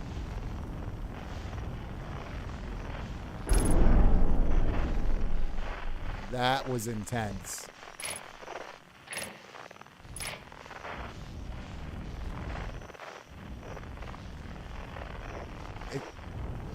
I'm looking at it and it's still, it's still like, it still had like the remnants of like my ship in there, like showing, which was cool. What's this thing? Guys, I'm so into the exploration right now. This is the interloper. Let's see what that's going to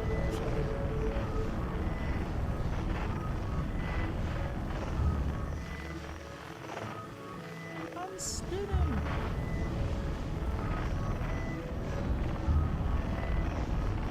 That is getting way too far away from me. I can't catch up to it, huh?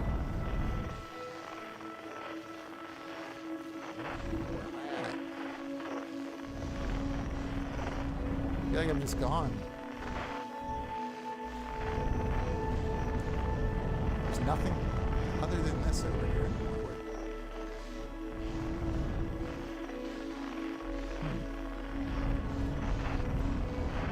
Let's see if I can catch up to it. Looks like it can. Okay.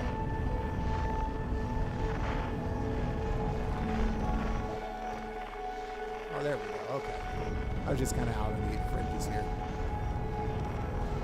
Exit ship to repair. It's kind of terrifying. I think it's a pretty good idea to do. Let's engage autopilot. I haven't even tried to use autopilot up to this point. And the feeling of flying into Giant's Deep with all the tornadoes is so unique. It is. And also into that black hole looking thing. What's up, son? I wonder if I can get like a heat suit and explore the sun or something. Get closer to it with the, what do you call it? Your ship. Sorry, I'm just like, this is such a unique, different type of game. Like, I love it right now. Alright. Oh, fly.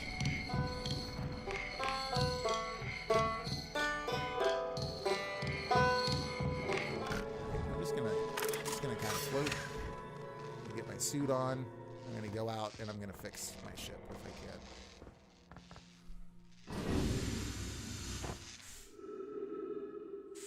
Okay. This is intense. Where'd my ship go? Oh, there it is. Ship, come back. Roll. L1 plus R to roll. Oh, this is not easy. Uh-oh. Match velocity.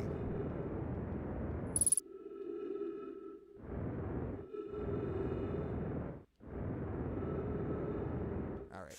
I'm getting a little bit better with the controls. I'm struggling with them a little bit, but it'll be okay. I want to fix my ship here, I guess.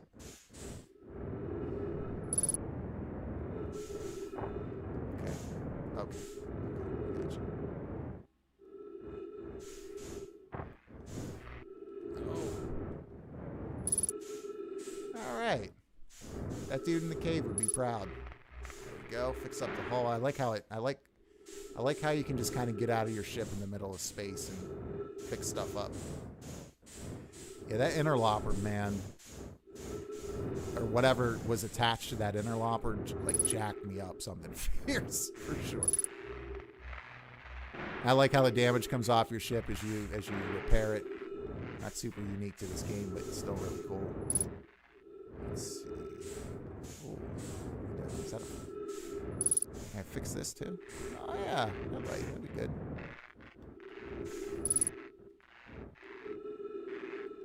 All right, baby.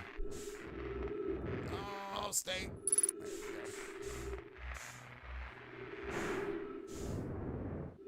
go. Is that everything? We good to go? All right. Nope. All right. There we go.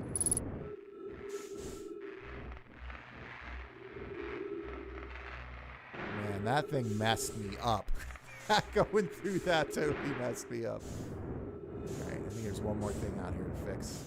Or no, I think we're good. Okay. Let's get out of here. Get back into our ship, shall we? Woo! Guys, my hands are literally sweating. No joke. It's just like everything feels so intense. It feels so foreign. You feel like you really feel legit, like you're out in space and just exploring the unknown. It is so cool. It is so unique. But it is also intense and kind of terrifying. Sent towards the sun. Check out what else is up here. Port hull is damaged. That's fine. Stage 2 accelerating. Why is the sun getting so far away? Should be getting closer. Okay, we are getting closer. We're good. All right, ladies and gentlemen, this has been a great session. We're going to have to shut down shortly here, but I'm definitely going to be playing this a lot more. RMF. I just go explore one more thing.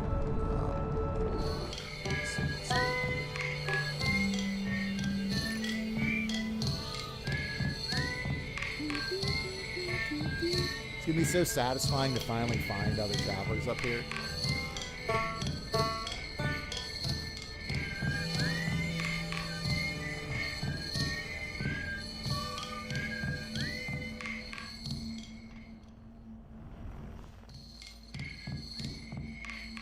Get too close to the sun for obvious reasons. Let's see.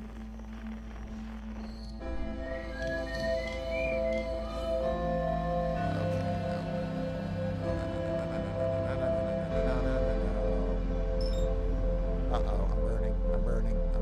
Okay. Right. The music is so, it's so good. I'll go back to Giant's Deep.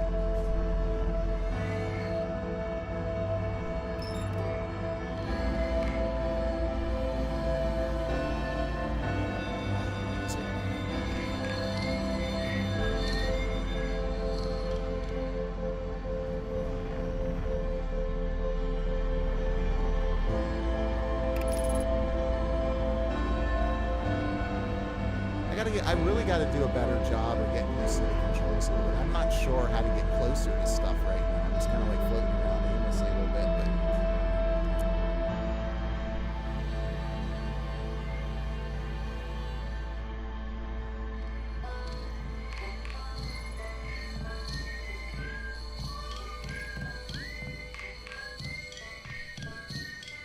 Whoa, what's going on with the sun over there?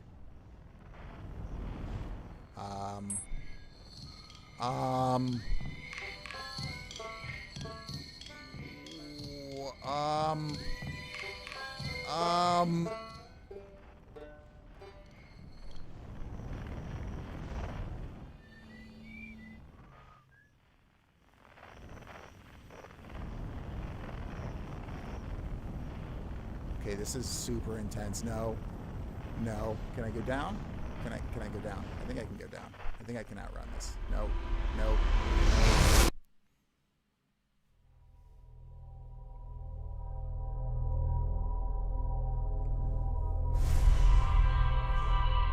Oh, is this like the rewind thing? Oh, that's what they meant by loop.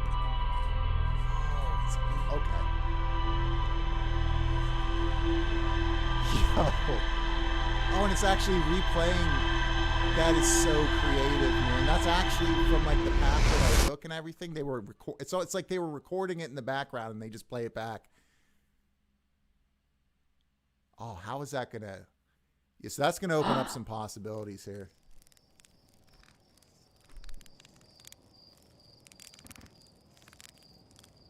Oh my god. Oh, and it starts me right outside. Oh, so I just start again. Yo.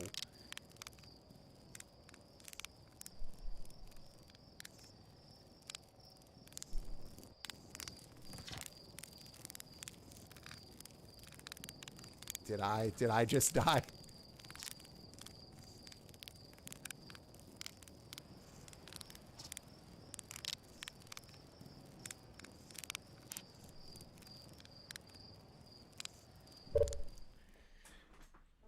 Ladies and gentlemen, this game is crazy. It's the only thing I heard about is there's like something about a loop, but so it all made sense when that happened. So I wonder what triggers the sun to explode. I wonder if it might be a timer thing, or maybe I did something. I don't know. But this is kind of like Majora's Mask style. I'm gonna have to figure out how to make the best use of the time. I think that I have, right? Is that what's going on? I mean, from a first impression standpoint, I couldn't be more impressed. It's a unique feeling game. It reminds me of some of my favorite games ever, including things like Myst. It's unique. It's different. It really gives you a legitimate sense of being out in space and exploring, and there's just a total air of mystery surrounding everything.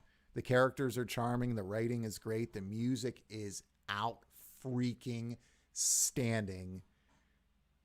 And I am very much looking forward to sinking my teeth into this and playing this. I think this will probably be something I play on stream quite a bit. Oh, man. Yeah, definitely a great recommendation thus far, RMF. Really appreciate you recommending this to me, man. I'd heard of it when it came out, I think 2 years ago, but I didn't really know much about it. And I just know people love it. Like people that have sat down and given it time have come away like marked by it. No matter how long they've played games, they distinctly recall and remember playing this for the first time and how much it legitimately impacted them. I mean, the game already has been making me feel things. And I've been playing for an hour. Did like a 2-hour podcast and played for an hour.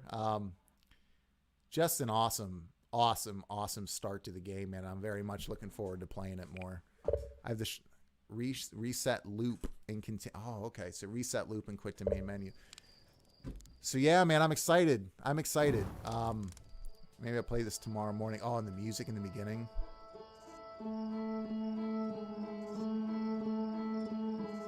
I wonder if that song that played before the sun blew up is like an indicator that it's about to happen. That might be what was going on there, because I couldn't tune into the signal frequency to the banjo or whatever. Oh man, this music, this is good. Yeah, dude. So really appreciate all of you guys joining here tonight on the stream. It's great to be back. Thank you for the video, the feedback on the video from earlier today. If you haven't seen it, feel free to go check it out. It's another Sony topic. I just kind of went off on them for what they did with the Horizon Forbidden West upgrade controversy, even after giving away the free upgrade, kind of how they use that. I'm looking to do a little bit more like reviews and some other things moving forward. I'll definitely be back streaming. I'm going to hopefully stream a little bit more, and I'll certainly be playing this. But I appreciate you guys, all your kind words and thoughts, and many of you who I know watch this stream and watch these streams later recorded. It blows my mind that you guys sit down for hours and just watch and then comment and reach out to me and archive style when you can. But those who are here tonight live too, everybody that spends 10 seconds here, let alone hours, I really appreciate you. Love doing life together. I hope each and every one of you is doing well wherever you are. Appreciate you taking the time tonight. I'm looking forward to hanging out and spending more time with you moving forward. And now that I'm finally back, after about 6 weeks of on-off activity, I'm back with videos and Arsenal streams every week for the foreseeable future. So hit me up on Twitter, even though I hate Twitter and I do use it, but I really am not a big fan of it. But you can hit me up on Twitter. You can comment on my videos on YouTube. Every one of you stay safe, stay healthy. God bless. Take care, and have a great and fantastic weekend. We'll see you here again real soon. Good night, everybody.